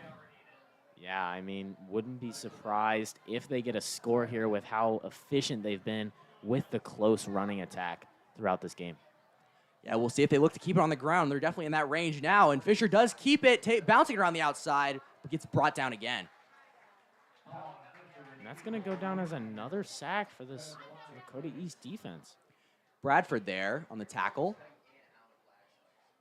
Really nice to see. Bradford hasn't been in too much this game, but when he has been, he's been attacking the offense. When he came in for Marvin Richter earlier in the game, immediately got back there for a TFL, and now a sack. Really good play by him today. Yeah, he's done a great job tonight. You can absolutely tell how strong he is getting back through there, making those tackles on Talon Fisher. Fish now hand off to George. George trying to take it around the outside, slips off a tackle, but doesn't get anywhere. And this is really good play by the Lakota East front seven here. They're flying to the ball right now. Yeah, Thunderhawk defense looks very good right now. Only thing is they just got burned on that big play, but a chance to make a stop here. It's 3rd down and 10.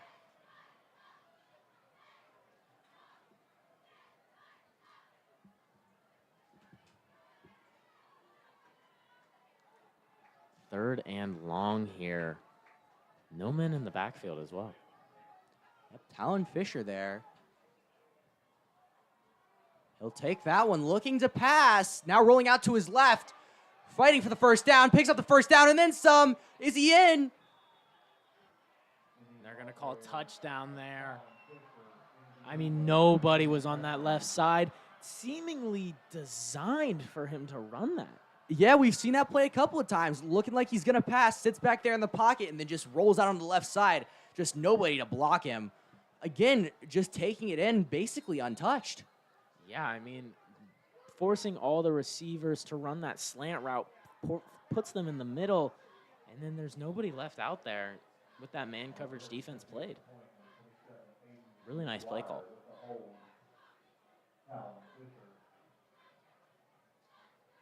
McGuire's kick now up, and that one is good. Indians back up to a 2-possession lead here. Yeah, Lakota East offense going to have to come out here, make another statement drive. It's really going to come down to if the defense going to be able to make a stop on this Fairfield offense. Yeah, that will be the question, but more importantly, Thunderhawk offense here absolutely needs to fire back as well. See, they started off with a good drive. We'll see if that can continue. Yeah, I mean, both times here coming out of the kickoff, they have scored. Yeah, both times coming out of that kickoff, they have looked really good, put together very coherent drives.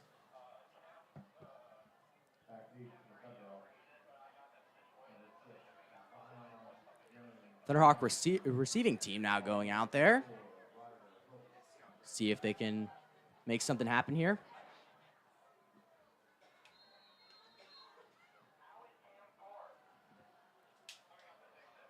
McGuire now booting that one up, and that's an onside kick. A little bit of the Thunderhawks' own medicine there.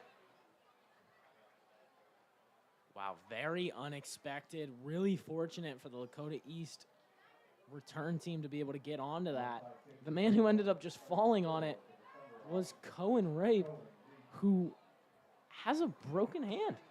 Yeah, Reap, very aggressive player, which is most likely why he has that broken hand. Reap is very explosive, makes a lot of strong tackles. Very explosive defender and just able to corral that one in. Yeah, he has made some really big plays throughout the season, nearly getting an interception last week. JT Kidna now, again, will go out onto the field. Sails that one up and over the head of Williams. And that's going to be pass interference there.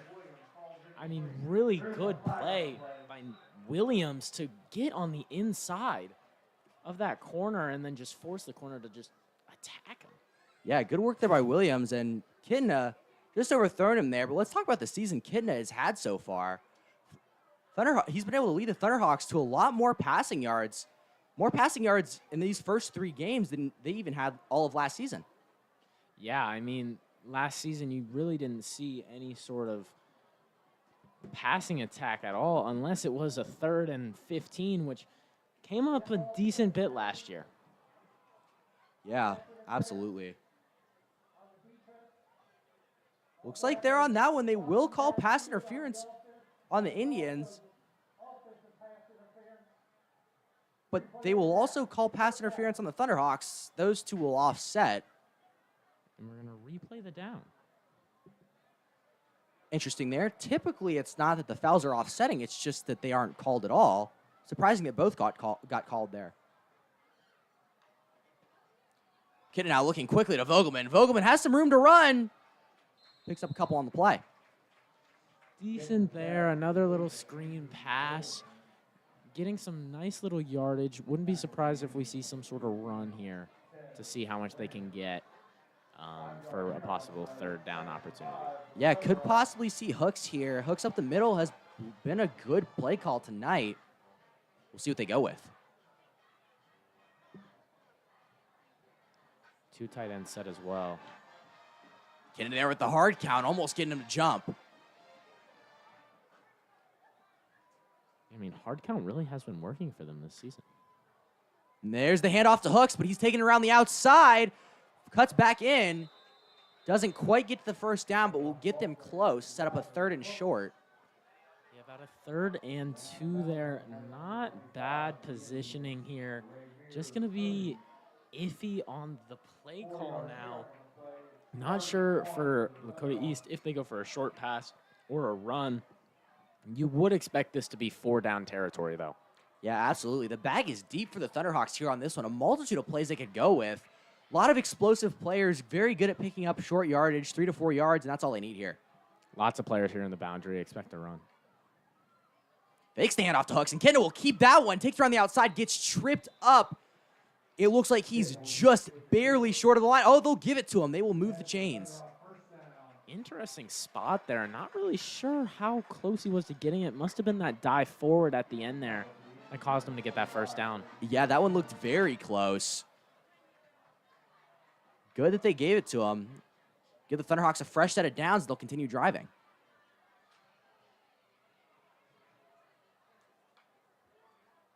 Kidna trying that clap again.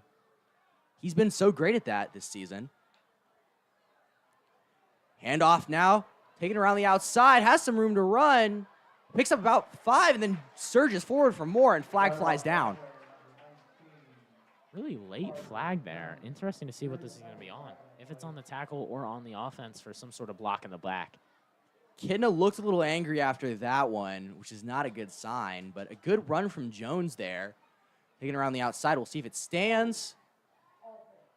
Looks like it won't. That'll be a hold again on this Thunderhawk offensive line.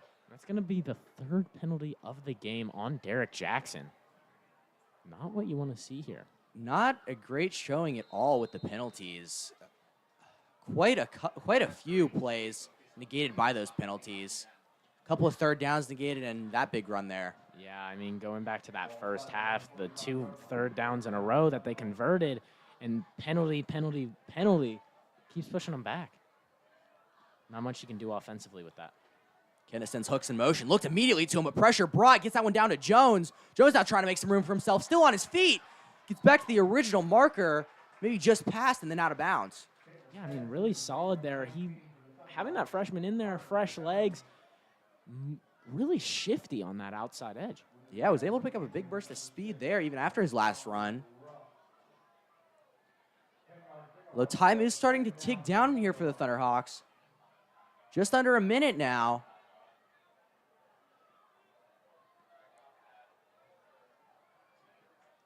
Two backs in the backfield as well. Kidna dropping back on this one, looking deep, pressure brought. Kidna having to roll out, trying to stay on his feet, throws that one up and away. Just had to get rid of it. I mean, the amount of times that we've seen Kidna run 10, 20 yards into the backfield, somehow get away from the people and just chuck it out of bounds has been insane. Yeah, looked just so completely dangerous on that one. He was back very deep, losing his footing, but was able to stay up. Just chucked that one out of bounds to save him a lot of yardage.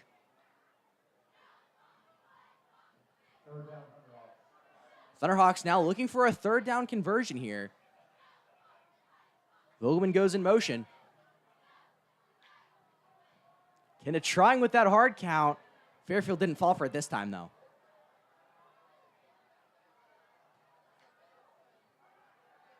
Kidna now dropping back some. Sails that one to Vogelman for a 1st down. Sorry, Jackson, or McFarland there on that one. I only saw the 7.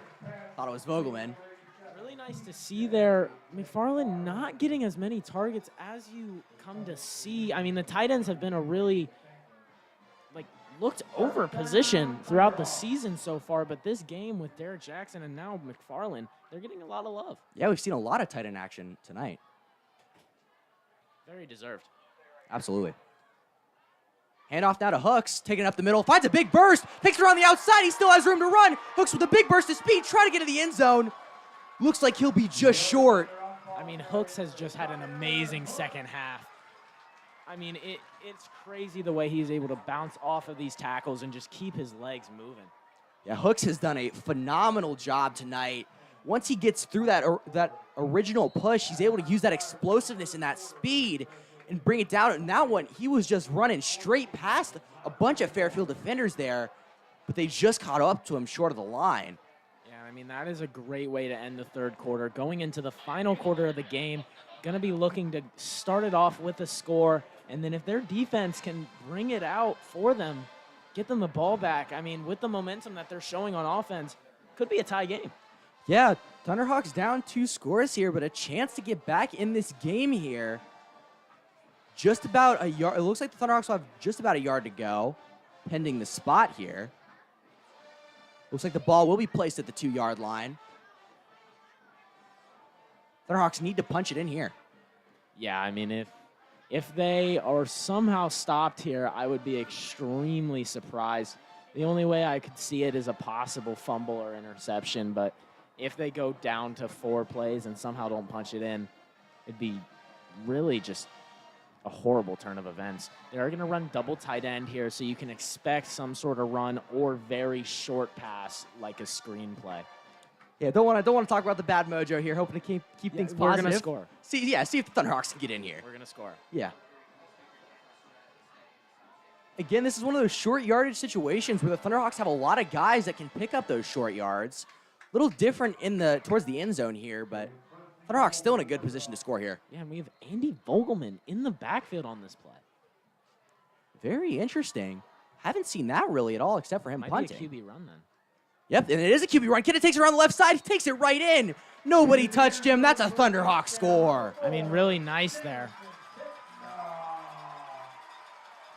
And a lot of excitement here from this Thunderhawk crowd as they're back in this game. Yeah, I mean, great drive there. Hooks gets them in the position. Kitna finishes it off. All defense has to do is get a stop, and it could be a tie game once the offense gets their ball back. Yeah, these Thunderhawks are rolling, and they look good right now. Extra point is up and good. Thunderhawks now only down 1 touchdown, about the full 4th quarter to go.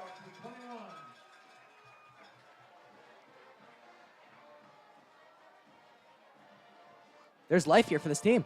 There is, and I mean, we're going to see the kick team come out. We've seen an onside kick work earlier in this game. They're going to be expecting it, but if it works again, Lakota East starting off with great field position. Yeah, we'll really see if Kitna is bold enough to go for it here, because this is one of those situations where it's high risk, high reward.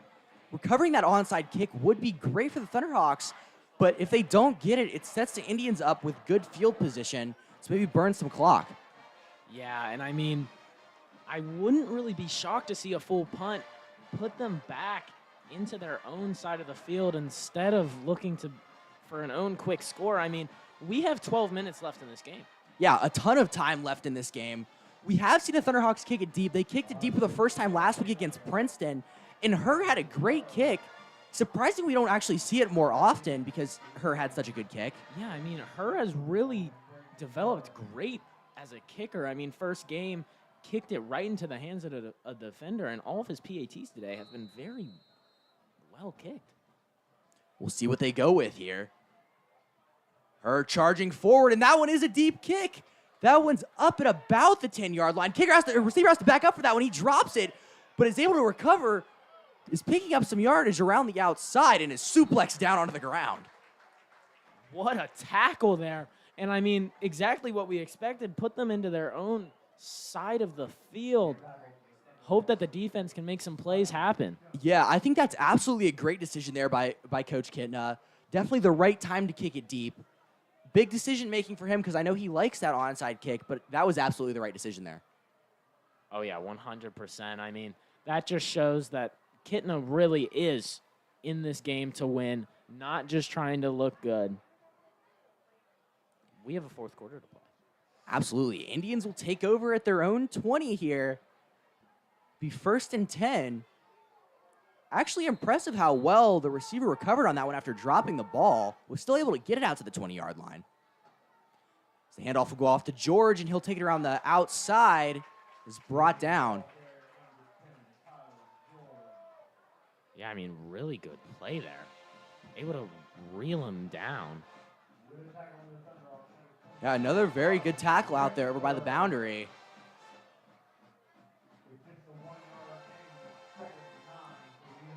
One-yard gain on the play. 2nd and 9 to go now for the Indians. No man in the backfield with Talon. Could be a quarterback run. Talon now passing that one quick and off the hands of a receiver into the hands of another. Yeah, not really sure who that ball was meant for. I'm guessing the outside guy. Inside receiver almost messed it up for him, though. Yeah, almost did, but was still able to make the catch. That'll set up 3rd and 4 to go. Quite interesting there on that one.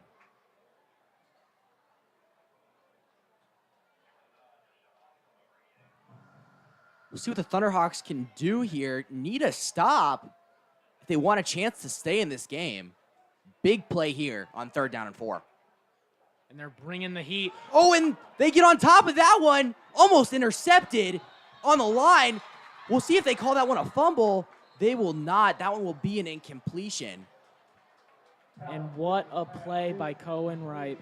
Able to get in there, put his club of an arm up in the air. This is exactly what the Lakota East defense went out there to do, exactly why Kitna pushed them back this far. Lakota East is moving. Absolutely. Reap doing a great job to get in there, throw his hand up, knocking that ball down.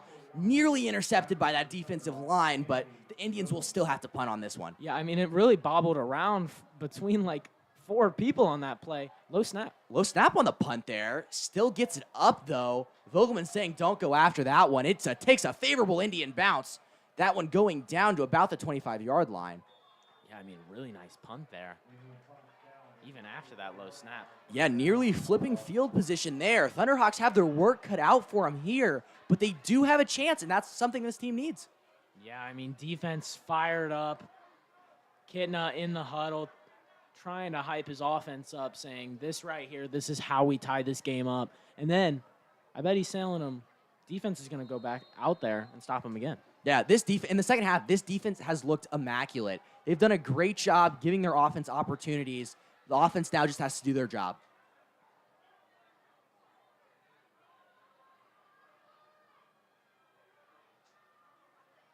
Handoff now to Hooks. Hooks taking up the middle. Spun down after picking up about 4 on the play. Yeah, I mean, another just doesn't look like much, but I mean, a 4 to 5 yard run is something, gets them in good position for the rest of the series. Yeah, we've seen that a couple times. A good run on first down sets them up for second and short. Good work there by the Thunderhawks. Great start to this drive. We'll see what they cook up here on second down.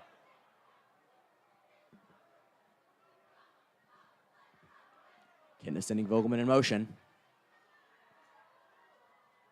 He's going to hand off to Hooks, and Indians were all over that one. Hooks had nowhere to go. Yeah, I mean, Sam Williams there just got absolutely destroyed. Yeah, straight through and got onto Hooks on that one. He had nowhere to go. 3rd down and 7 now for the Thunderhawks. Yeah, not at all what they wanted to start this out with. But like we've seen, 3rd and medium, 3rd and long, might be going Williams' way again. Yeah, this has been a time where the Thunderhawks, they have shown they're able to convert these 3rd and mediums. We'll see if this one does go to Williams. Double tight end, both lining up as receivers on this play. Kidna now looking to his right. Vogelman there on that one. But that one looks short of the line, maybe. No, they will go move the chains.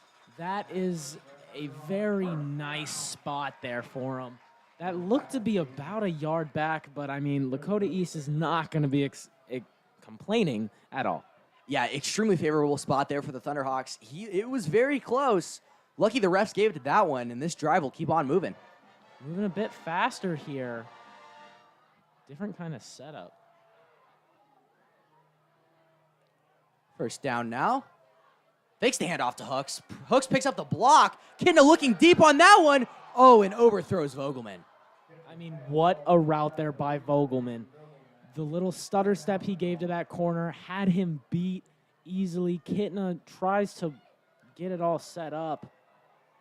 Just overthrows him. Vogelman had steps on his receiver on that one. Kidna just putting the ball a little too deep. Kidna now towards the boundary. Some Fairfield players weren't there on time, but Kidna might have rushed that one too much. Yeah, I mean, tried to go too quick. I mean, they didn't really have a play yet. Got them going. It looked good. Just threw Derek Jackson in the wrong way. Yeah, Kidna definitely saw those two trying to hustle back into their spot and saw a potential opening. Jackson just wasn't quite as prepared for it. Yeah, I mean, but that's something you like to see out of Kidna. He's keeping his eyes open, looking downfield, understands, hey, I got some time. Let's get something going. Yeah, and that absolutely speaks to the football IQ of him. As he'll drop back again on this one, looking again deep, and gets that one to Vogelman. Vogelman with a great catch to move the sticks. I mean, what a play by Vogelman. He's so sure-handed, able to dive, catch that with his body, keep control, and contain it after hitting the ground. I mean, that's just beautiful from him. Yeah, great work by Vogelman there, and he's been able to strive in this offense. Fake the handoff to Hooks, and Kidna will keep that one, working his way toward the sideline and gets out of bounds. Yeah, really nice play there. And as you were saying about Vogelman, I mean, he is just a sure-handed wide receiver, able to really shifty too. I mean, he really has everything you need in a nice wide receiver one. Yeah, and he's done a great job this season, averaging 40 yards a game as opposed to last season averaging only 10. He's definitely thrived in this new offensive system.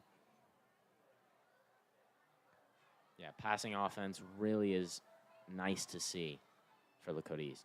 Handoff now to Hooks. Hooks taking around the outside, finds a little bit of a hole, makes a move, picks up the first down, and the Thunderhawks are rolling. And again, great blocks, great play by Hooks. I mean, the runs up the middle have really just been working tonight for both sides. Hooks is making the most of it, showing his athleticism.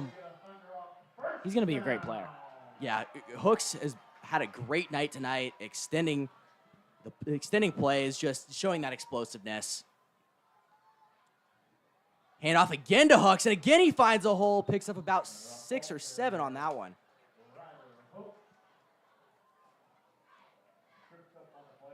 I mean, really great plays. I think we're nearing about 100 yards on the game for Hooks. What are your thoughts on it? Yeah, Hooks has just been a great rusher. He has, like we said earlier, he's been the heart of this team, has kept the team moving. When you think that they've lost their spark, he reignites it. Yeah, and I mean, because of this drive that Lakota East is putting together, Fairfield has to call a timeout. Yeah, Fairfield a little discombobulated on that one. Almost a basketball move there, calling a timeout to stop some momentum. The Thunderhawks were rolling so much. Yeah, I mean, this really has been a great second half for Lakota East. Exactly what you want to see. Yeah, driving now, a chance to tie this game. A lot of time left, 7 minutes and 20 seconds.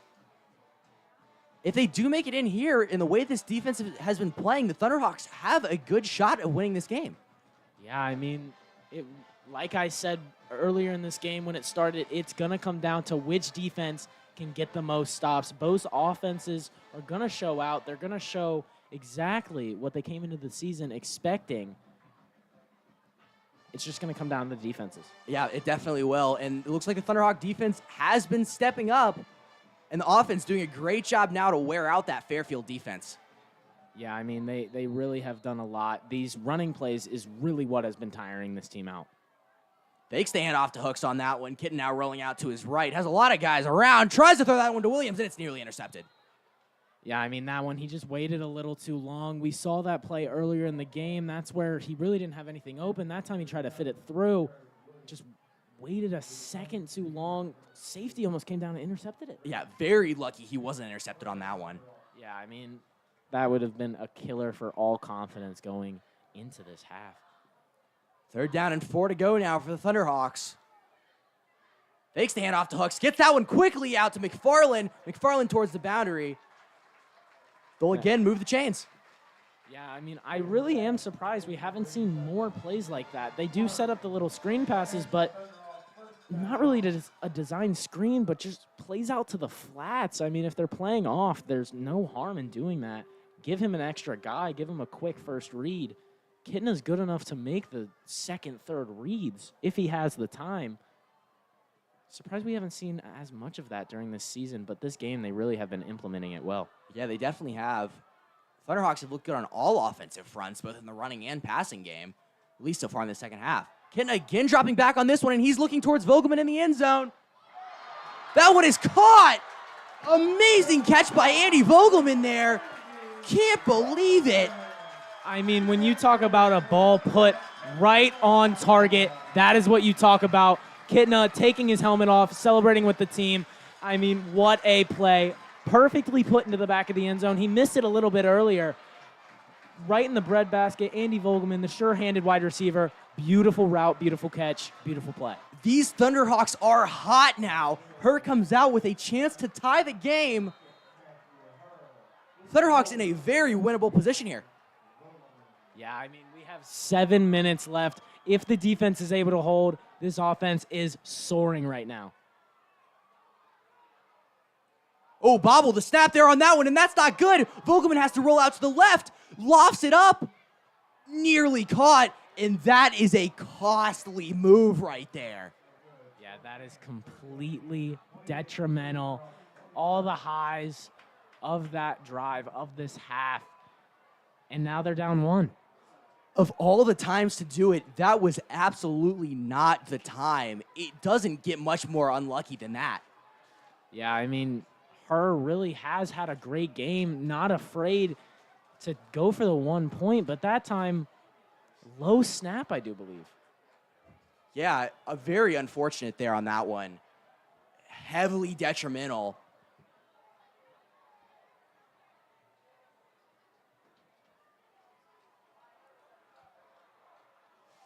Going to be interesting to see what they go for here. I mean, Fairfield is still going to be wary of that onside kick, but do they go for it? Not sure. I think, again, the right move almost might be to kick it deep just with how well this defense has been playing, especially after getting a big break. Yeah, I mean, I think I am in agreement with you there. We'll see if Coach Kidna agrees with us. Herb puts this one up, and he does. He puts it deep. Little bit of a short kick there off to the right. That one's returnable, takes it around the outside, gets out to about the 35-yard line. Yeah, solid hit there. A little bit of a shorter kick than last time, but still, it's better for Lakota East than if it would have been an onside kick, field position-wise. Yeah, I do think that is still the right move, even despite the short kick. At least put it out there a little bit. You're going to have to make the Indians work for it a little harder. Yeah, I mean, this front seven of Lakota East is the biggest factor of this drive right here. If they're able to get to Fisher, if they're able to stop these outside running plays, it's going to be huge. And, I mean, if they give these receivers room, Talon has been able to fit some balls into places we didn't know he could. Big handoff there to George up the middle. George has done a good job combating Hook's runs tonight. Yeah, he really has. He hasn't gotten the ball as much as I really think he should.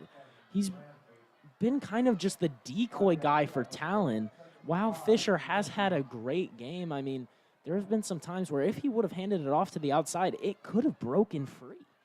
Yeah, that's true. He has been the decoy guy more often than not, as Fisher has liked to keep that ball for himself. But Fisher has done a good job with his legs, taking one in and picking up multiple first downs. Fisher again on the keeper, but has nowhere to go. Rolls off and is still on his feet. Fisher around the left side. He has room to run. Fisher's still going. 2 men to beat. Fisher beats one, beats the other, and that's a Fairfield touchdown. And that right there is just everything you don't want to see from a defensive play. They get into the backfield, hit him early. He spins off of 2 tackles, somehow can break it for 60 yards and a touchdown.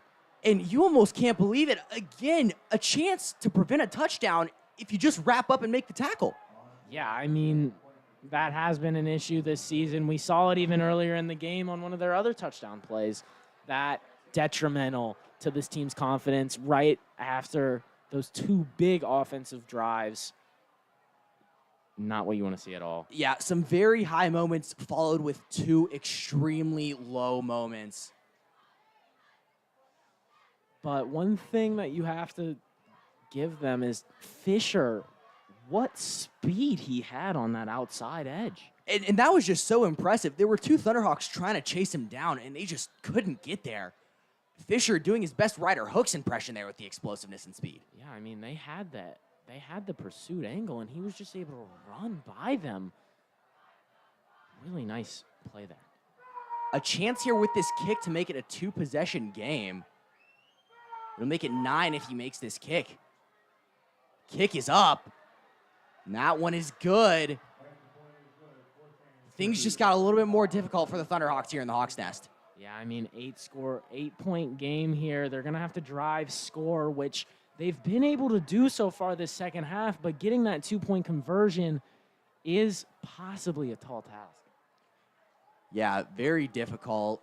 Could be very difficult for the Thunderhawks, although they do like those short yardage situations. We're able to get into the end zone on a short yardage situation tonight, but they need to secure that touchdown first.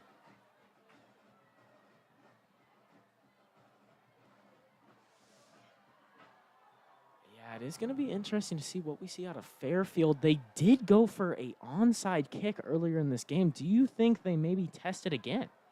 I'm not sure if they really trust it enough. Again, here I think is one of those situations where you want to kick it deep, but maybe they're trying to do some reverse psychology and hoping that's what the Thunderhawks are gonna think. Yeah, I mean, the way that the Thunderhawks offense have been playing, if there's any way to get the ball away from their hands, I wouldn't be surprised if they try it. We'll see what they go with here. That kick looks deep. We'll see if they go on the return. Jones Anderson will field that one.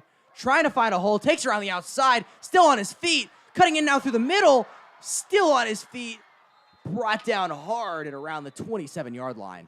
Really nice there to get some extra yards after breaking those tackles. Going to be a big drive here from Lakota East. Yeah, that return looked good for Jones Anderson on that one. Looked like he found a couple of holes on that one. Didn't get a ton of yardage, but definitely looked better than some of the others we've seen tonight. Yeah, I mean, the return game for Lakota East really just hasn't been any bit a high point at all this entire season. So any little bit of a break is nice to see. Absolutely, and they got one there. Thunderhawks will take over on their own 27-yard line. It's 1st and 10. Thunderhawks down 8. Kidna lofts that one up to Hooks. Hooks has some blockers, finds some explosive speed, gets out to about the 43-yard line, picks up a new set of downs. I mean, the way Hooks is just able to slip through these tackles is really just unprecedented. I mean, you can't arm tackle this guy. Yeah, no, not at all. Hooks is he's so fast, so explosive. It's just so hard to stop him. And he's having a game tonight. Yeah, I mean, he just keeps his feet churning at all times when he has the ball in his hand. Thunderhawks now at their own 40. Kidna doesn't have much time, chucks that one into the dirt towards Hooks. Yeah, I mean, heads-up play there by Kidna, knowing that nothing is going to come from that, just trying to get away from that sack, because that would have been about a 10-yard loss if he got tackled back there. Yeah, he might have put a hole in the turf with how hard that throw was into the ground. Something we talked about is his arm and how strong that is. Just threw that one straight down into the dirt. Yeah, if that hit anybody's foot, I think they might have broken something. Yeah, possibly. Vogelman now goes in motion. It's 2nd and 10 for the Thunderhawks. We do have bunch formation again. Last time we saw this, it was a run play. And there it is again. Hooks up the middle. Fairfield was on top of it on that time, though. Yeah, I mean, up the middle again. Getting 4 to 5 yards, not bad. Just this situation, we have another 3rd and long. Now, we've seen 3rd and 7 10 times tonight from this Lakota East offense. Yeah, we have. And it seems like they've almost converted on every single one of these. That almost is where they draw up their best plays. It really is. It's where they get more creative. That's where they open the pass game a little bit more, go for the different types of routes. Now we have another bunch formation. Kidna dropping back on this one, looking out to the side, and he has Jackson. Jackson with the big catch there, picks up the 1st down. We'll move the chains. Yeah, I mean, Kidna is really starting to use these tight ends. He's finally finding his flow of getting these medium routes open. Yeah, great work there. Great work by Jackson to get open. Great work by Kidna to find the easy completion, pick up a fresh set of downs. Yeah, I mean, great play there on 3rd and 7, and that's another one converted. They also get into Indian territory with that one. 45 yards to go here. 4 minutes, 20 seconds. Time is ticking on this game. And that snap is over Kidna's head. Kidna gets on it, doesn't even land on it, and gets it and throws it away. I mean, Kidna is really one of the most poised quarterbacks I've seen in high school football. He really is able to just understand that it's going to be okay because he knows the game that well. Yeah, absolutely. And great work there. He was able to pick up that ball, didn't land on it for a loss. And Hooks now takes that one for 1st down yardage. I mean, what a run by Hooks again. The blocking this second half on these run plays have just been amazing. They have. They've given Hooks a lane almost every single time. Hooks picking up 7, 8, sometimes 10 on these runs. The Thunderhawks continue to drive. Yeah, I mean, you give Hooks a least bit of a lane, he will take it, and he will take it fast. He absolutely will. Kidna now gets that one down to Vogelman. Vogelman has some room to run, and he is slammed down hard to the turf. Solid move there, though, to take it to the inside. What we've been seeing normally from those plays is the wide receiver try to take it to the outside, and that's where it doesn't work because that's not the way that the blocking is set on that play. Vogelman knows that, takes it inside. Nice little 5-yard gain. Yeah, picked up good yardage on that one. Was brought down hard, though. Interesting to see how slow they are taking this drive. I know that they need a score here, but if they give too much time. Again, handoff to Hooks. Takes up the middle. Picks up a couple yards on the play. Yeah, pretty solid there. But, yeah, if they give up too much time here and give it back to Fairfield, they might not have enough time to warrant a second drive for a win in this game. Yeah, maybe not. Not sure if they want it to go to overtime here. Just while we have a moment, we want to ask you to like and subscribe to the stream. Make sure you don't miss a future Friday night game. Excited to be calling the game here with Brendan tonight. It's been a good game so far. Closest one out of the lot for Lakota East. Be nice to get a win here. Yeah, Thunderhawks have looked really good tonight. They just need to bring this one in. We'll see if they can do it here. Again, another high snap, and Kidda will take off on that one. Kidda has a ton of room to run. Doesn't take the lane up the middle, still working towards the outside, and he goes out of bounds. Really nice to get out of bounds there, too. That's about a 13-yard run. Kitna, great play there. Yeah, a great work by Kitna there, using his legs, which he does so well. Easily picks up the first down and then some. Again, first down, 10 to go on the Indian 18-yard line. We're going to have a double tight end set here to the right side. Oh, and snaps that one, and no flags fly. Kidna taking it around the outside. Kidna trying to fight for some yardage, brought down by his legs. Nobody was ready for that one. Looks like it was meant to be one of those snap counts where it was on the second clap. Center just snapped it early. Nobody would have jumped. So that's why there was no flag on that play. Very interesting on that one. Nobody was prepared for that. Lucky the lineman didn't just get knocked down immediately. Yeah, I mean, good way to make something out of that craziness. Looks like we're going to have a double backfield here as well. That's almost the opposite of what we saw last time we were at home when everybody moved except the center. That time, only the center moved. Again, another high snap, but a handoff to Hooks, and Hooks trying to take it around the outside. Yeah, I mean, solid run there. That does look to be an issue, though. These high snaps have become a lot more in the second half. Yeah, a couple of snapping woes here. Just saw the early snap, couple of high snaps. Hopefully can get that under control. Yeah, especially on this 3rd and 3. This is going to be the biggest play of the drive easily. They keep chewing this clock. Not really sure what they're going for here. Kidda now fakes the handoff to Hooks. Kidda now looking out to his left, throwing that one across the middle, and that's a touchdown. Great throw to Derek Jackson. And the Thunderhawks have a chance to tie this game back up. And that's going to be his first touchdown of the season. Great play, great composure there by JT Kitna. Able to find his receiver. Great route. Derek Jackson, one of the better route runners on this team. Able to just break down and get that separation from these linebackers. And again, you want to talk about his skill. He has had a great night tonight. Couple of big catches, and there again with the touchdown. Thunderhawks here have to go for 2 to tie this game up. Yeah, I mean, he really has been truly utilized tonight. This is going to be the biggest play of the night. Crowd getting loud. Kidna takes it, looking out to his left now. Kidna pump fakes. Kidna now rolling out to his right. Kidna will rush for it, and Kidna takes it right in. I mean, that is an amazing play. Receiver he was planning to throw to ended up slipping on that play. He needs to make something out of nothing again, like we've seen so much tonight. Great play, great adjustment, and it's a tie game. And this crowd is going wild. Great work there by the Thunderhawks to tie up the game. Great work by quarterback JT Kitna. Saw the route, took it, ran it in. I mean, this is the game that we wanted to see from JT Kitna and this offense. I mean, he really has shown out tonight. Yeah, just amazing work, phenomenal work. Awesome job. Minute and 12, though, for Fairfield to work with. Defense has to show up here. Yeah, I mean, this is probably the most unsure any team could feel about what Lakota East is going to do on this play. Do they go for an onside? Do they try to take the win right here, right now? Or do they kick it off?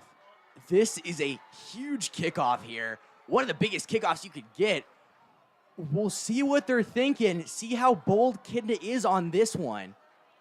Fairfield are having a lot more players up this time. They are watching for this onside. That kick is up, and that one's deep. Catch bait, and that one's returnable. Taken around the outside. He's brought down at the 25-yard line. Great coverage there by the kicking team.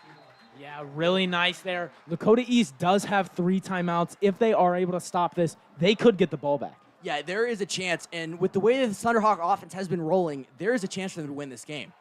Something that does come into question, though, is Matthew Hurst's kicking range. Yeah, that is going to be a big point in this game, possibly. Now, what we've seen from these PATs, he's gotten a good leg on it all throughout the night. I think maximum range, if you get it to him on the 20-yard line, I think he might be able to hit it from there. Yeah, I think last week we did see him kick one from about there, about a 35-yard kick, 34-yard kick. He put it up last week against Princeton, and it was good. The other thing to bring into question is the holding. Talon Fisher now has to roll out, and he lofts that one up way over his man. Not the first time we've seen that tonight. No, not at all. I mean, Talon has had some inaccuracy issues, but he also has made some really good plays tonight. Can't take that away from him. Really nice, though, for the Lakota East defense to stop him from rolling out and getting out of bounds.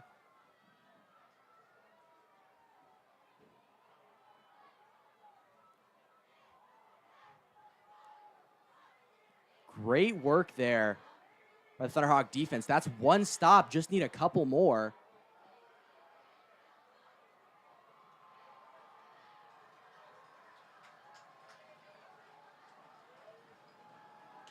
Talon now looking to throw on this one. Has a man wide open. That pass is completed towards the boundary. Having to struggle to take him down. Yeah, I mean, just completely beat the zone coverage there. Wide open on the sideline. Able to get out of bounds, stop the clock. 55 seconds left, and they're already on the Lakota East side of the field. We have Andy Vogelman subbing in on defense. We saw him do this last season, if you do recall. Haven't seen it yet this year, though. Back out playing safety.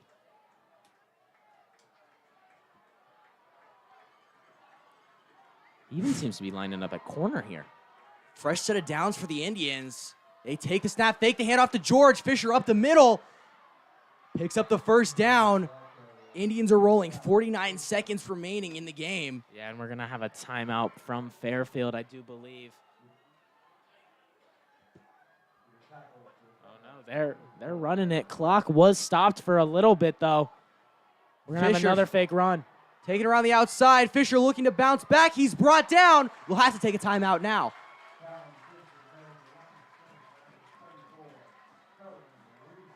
This is make or break time for the Thunderhawk defense.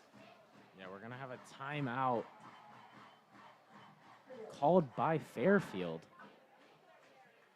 Now, Lakota East still has 3 that they can utilize to get this ball back, possibly.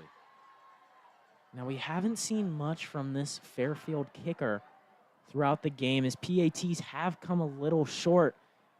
Do you think they can trust him from this range? Not sure. At the place we're at right now, I don't think they would go for the kick. We have seen a couple pretty low. Crowd went wild as one almost got blocked because it was so low. Haven't been great kicking, but if he gets any closer, it might be a question. And I mean, Fairfield, you can't really expect a run here unless it is completely to the outside so they can take a step out of bounds. You kind of have to expect a deep ball here or some sort of pass to the outside edge. Yeah, and that's almost where it's a struggle because Fairfield hasn't done great passing the ball tonight. Thunderhawk fans getting up on their feet now. They're getting loud. They want to stop here from their defense. Talon Fisher takes that snap. He's dropping back. Heavy pressure brought. Talon Fisher running for his life. Being chased down. Passes it down. Close to the first down. Still fighting for yardage. Knocked out of bounds. He picks up the first down. And there's 27 seconds remaining. They're at the Thunderhawk 12-yard line. Somehow Fisher is able to get away from that. Lakota East sent the dogs there. Big blitz. Almost got to him. Able to make something out of nothing, like we've been saying with JT Kitna throughout this half. Yeah, Talon Fisher running for his life on that one. He was being chased down by 4 or 5 guys, but was able to complete the pass and gives the Indians a fresh set of downs. 27 seconds remaining. And now this is a range that I think they might be able to trust a kicker. You do have to expect that they're going to go end zone here. Fisher taking the snap. Fisher fumbles the snap, and he has to land on it. Fisher recovers it. That'll back them up just a little bit. and that will force them to take another timeout. No, they're running the clock. Clock is running. Oh, There's the timeout.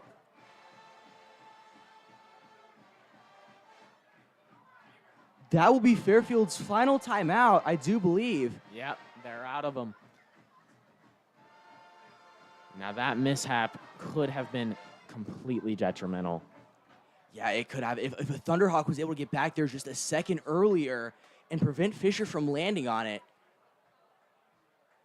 You want to talk about a nail-biter. This game is coming down to the wire. Yeah, I mean, Fairfield being able to get down this field with that big pass, some nice runs, but they're out of timeouts. They can't really afford anything in bounds. And the thing is, they can't, without timeouts, they can't really set up for a kick at this point unless they do aim for the boundaries or somehow manage to get a spike off, but that seems unlikely at this point. Yeah, I mean, we'll have to see how some things play here. We are going to have this be second down and about 15 here. Don't expect them to get a first down at all. I think they're going to be going end zone or nothing, really, just throwing it out of bounds if they don't have much. Yeah, that absolutely is going to be the play call on this one. 20 seconds remaining. Second down, 15 yards to go for a first down. Second, about 20 to go for a touchdown. And the last thing that Fairfield can have here is forcing a football in somewhere it's not meant to be. Talon is going to have to be disciplined here. This defense needs to step up. Talon dropping back. Talon now runs up the middle. Talon still fighting through defenders. He gets into the boundary. And somehow, some way, he gets through 3 Lakota East tacklers. He's just so shifty and so quick. Yeah, Fisher doing a great job there to get to that boundary and stop the clock. That one could have almost been detrimental if he didn't, but it is third down here. Yeah, I mean, we do have the offense still out here. It looks like the kicking team is out. The kicking unit is here. If Lakota East can somehow get a block on this, even if they don't, they do have some sort of time here. Biggest play of the game. Number 27, They're gonna Aiden ice the McGuire. kicker. Kitna calling that timeout, trying to get in McGuire's head on this one. Yeah, I mean, they're not going to have enough time to really be able to use that third timeout, so might as well use it now. I mean, this is the biggest play of, I mean, really the season for Lakota East. Winning this game is going to be exactly what they need to be able to get through the rest of the season and really get their groove. A loss here could just really put a bullet in the sails. Again, what's on stake here for both teams? Both looking for their first win of the season. Thunderhawks looking for their first win at home in quite some time. This is a huge kick here. The kicker psyching himself up on the other side for Fairfield, taking his time to himself. He knows what he has to do. Is he going to be able to get the distance? He has had 1 or 2 kicks that seemingly could get this distance. It really isn't that much further than a PAT, but he had a few that barely blooped in. He did. The other thing is he's also on this far left hash, which is something to note. The kick is looking to be about 26 yards, 27 yards. A kick here with a chance for Fairfield to win the game. And it looks like, again, another timeout will be called by Coach Kitna. Though I don't think that's legal. But that's okay.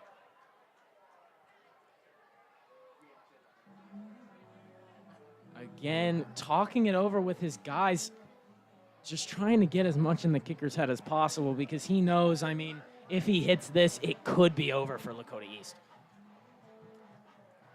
Yeah, even more time to think about this one for the kicker. Kitna gonna let him get in his head even more than he already most likely is. We can see him over on the far side of the field warming up. Huge kick for him here. Yeah, I mean, even we're talking about Lakota East season being on the line, really. This is Fairfield's season being on the line, too. I mean, starting 0-4 for any of these teams, especially in a nail-biter like this, is just going to really deflate teams' confidence. We'll see what they do here. See if he can get the kick up and in. Thunderhawk crowd getting extremely loud. Huge kick here. Ball is snapped. That kick is up, and it's through. Fairfield puts that one through, not a problem. All the way up and straight through. Still 11 seconds on the clock, though, for the Thunderhawks. The game isn't over quite yet. Yeah, I mean, you're going to have to expect that there's going to be some sort of squib kick here by the Fairfield unit. Again, with a close game like this, we invite you to subscribe so you don't miss a future stream here.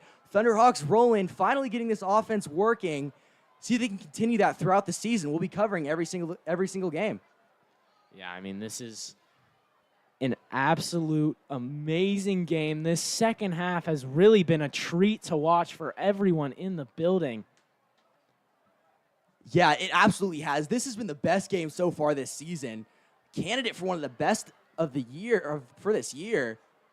Yeah, I mean, so far there has been a lot of blowouts throughout the league, and this one has really just been high-powered offense throughout. I mean, this is really showing exactly what we expected from this Kitna offense. As we can see a little bit of excitement out there from the receiving team, McFarland dapping up. They still have faith in this game. This is still a winnable game for the Thunderhawks. Oh, 100%. I mean, you expect a squib, but the way that the deep men have been receiving, it has taken a lot of time off the clock. So, I mean, do you expect to see a fair catch, if possible? It might be the move at this point, just because the offense has been working so well. Kent has done such a great job. Fairfield is going to try to burn time with this kick, though. We'll see where it goes. 11.1 on the clock. McGuire boots this one up, and it is a squib kick into the middle. That one is taken by Williams, and Williams goes immediately down. He knew that he had to save time on that one. We'll see what the clock operator gives us. Time is saying 9 seconds right now. We'll see if that stands. Yeah, it looks as though 9 seconds will be the mark. Lakota East does have a timeout here. You got to expect to see Fairfield just sending everyone deep here.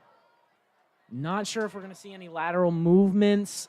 I'm expecting they just get something over the middle of the field, call a timeout, and then go deep on the next play. Yeah, I could see that for sure. If they have enough time, the clock will stay at 9 seconds for the Thunderhawks. We'll see if they can cook things up here. Kitna taking the snap, looking deep. Drops back, he's lofting that one up, lofts that one up towards nobody, and that one is intercepted. That will end our game here in the Hawks' Nest. And that is just an unfortunate finish for this game. Overthrown ball. All Fairfield has to do is kneel this one out, and that's going to be game over. Clock does still say 2.5 seconds. Fairfield will have to take one more snap. Easily the best game of the season so far for the Thunderhawks, though, and you can tell that this offense has life. They do. They do exactly. I mean, Kitna, his first game at home here, threw 3 interceptions. This game, only interception is on the Hail Mary type play.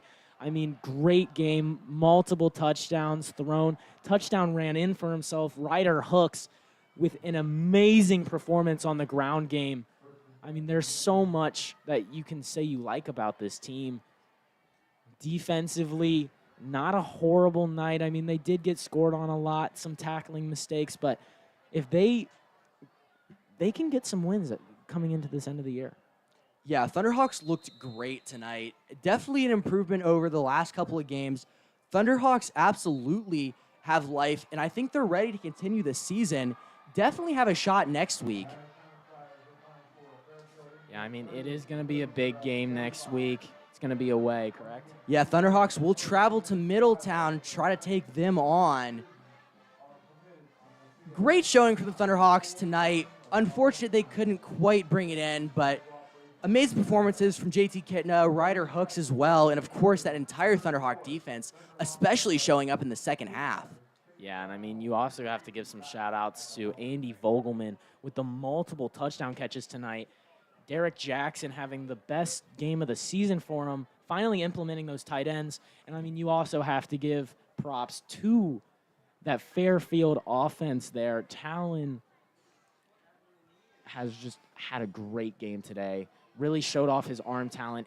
Talon, if he's able to get his arm a little more accurate, I mean, he could make some big plays. Absolutely. Talon doing a great job tonight. Thunderhawks matching pretty well, though. Unfortunately, they just couldn't quite bring it in. We will travel again with the team next week. We'll be at Middletown. We invite you to tune in, 7 o'clock kickoff.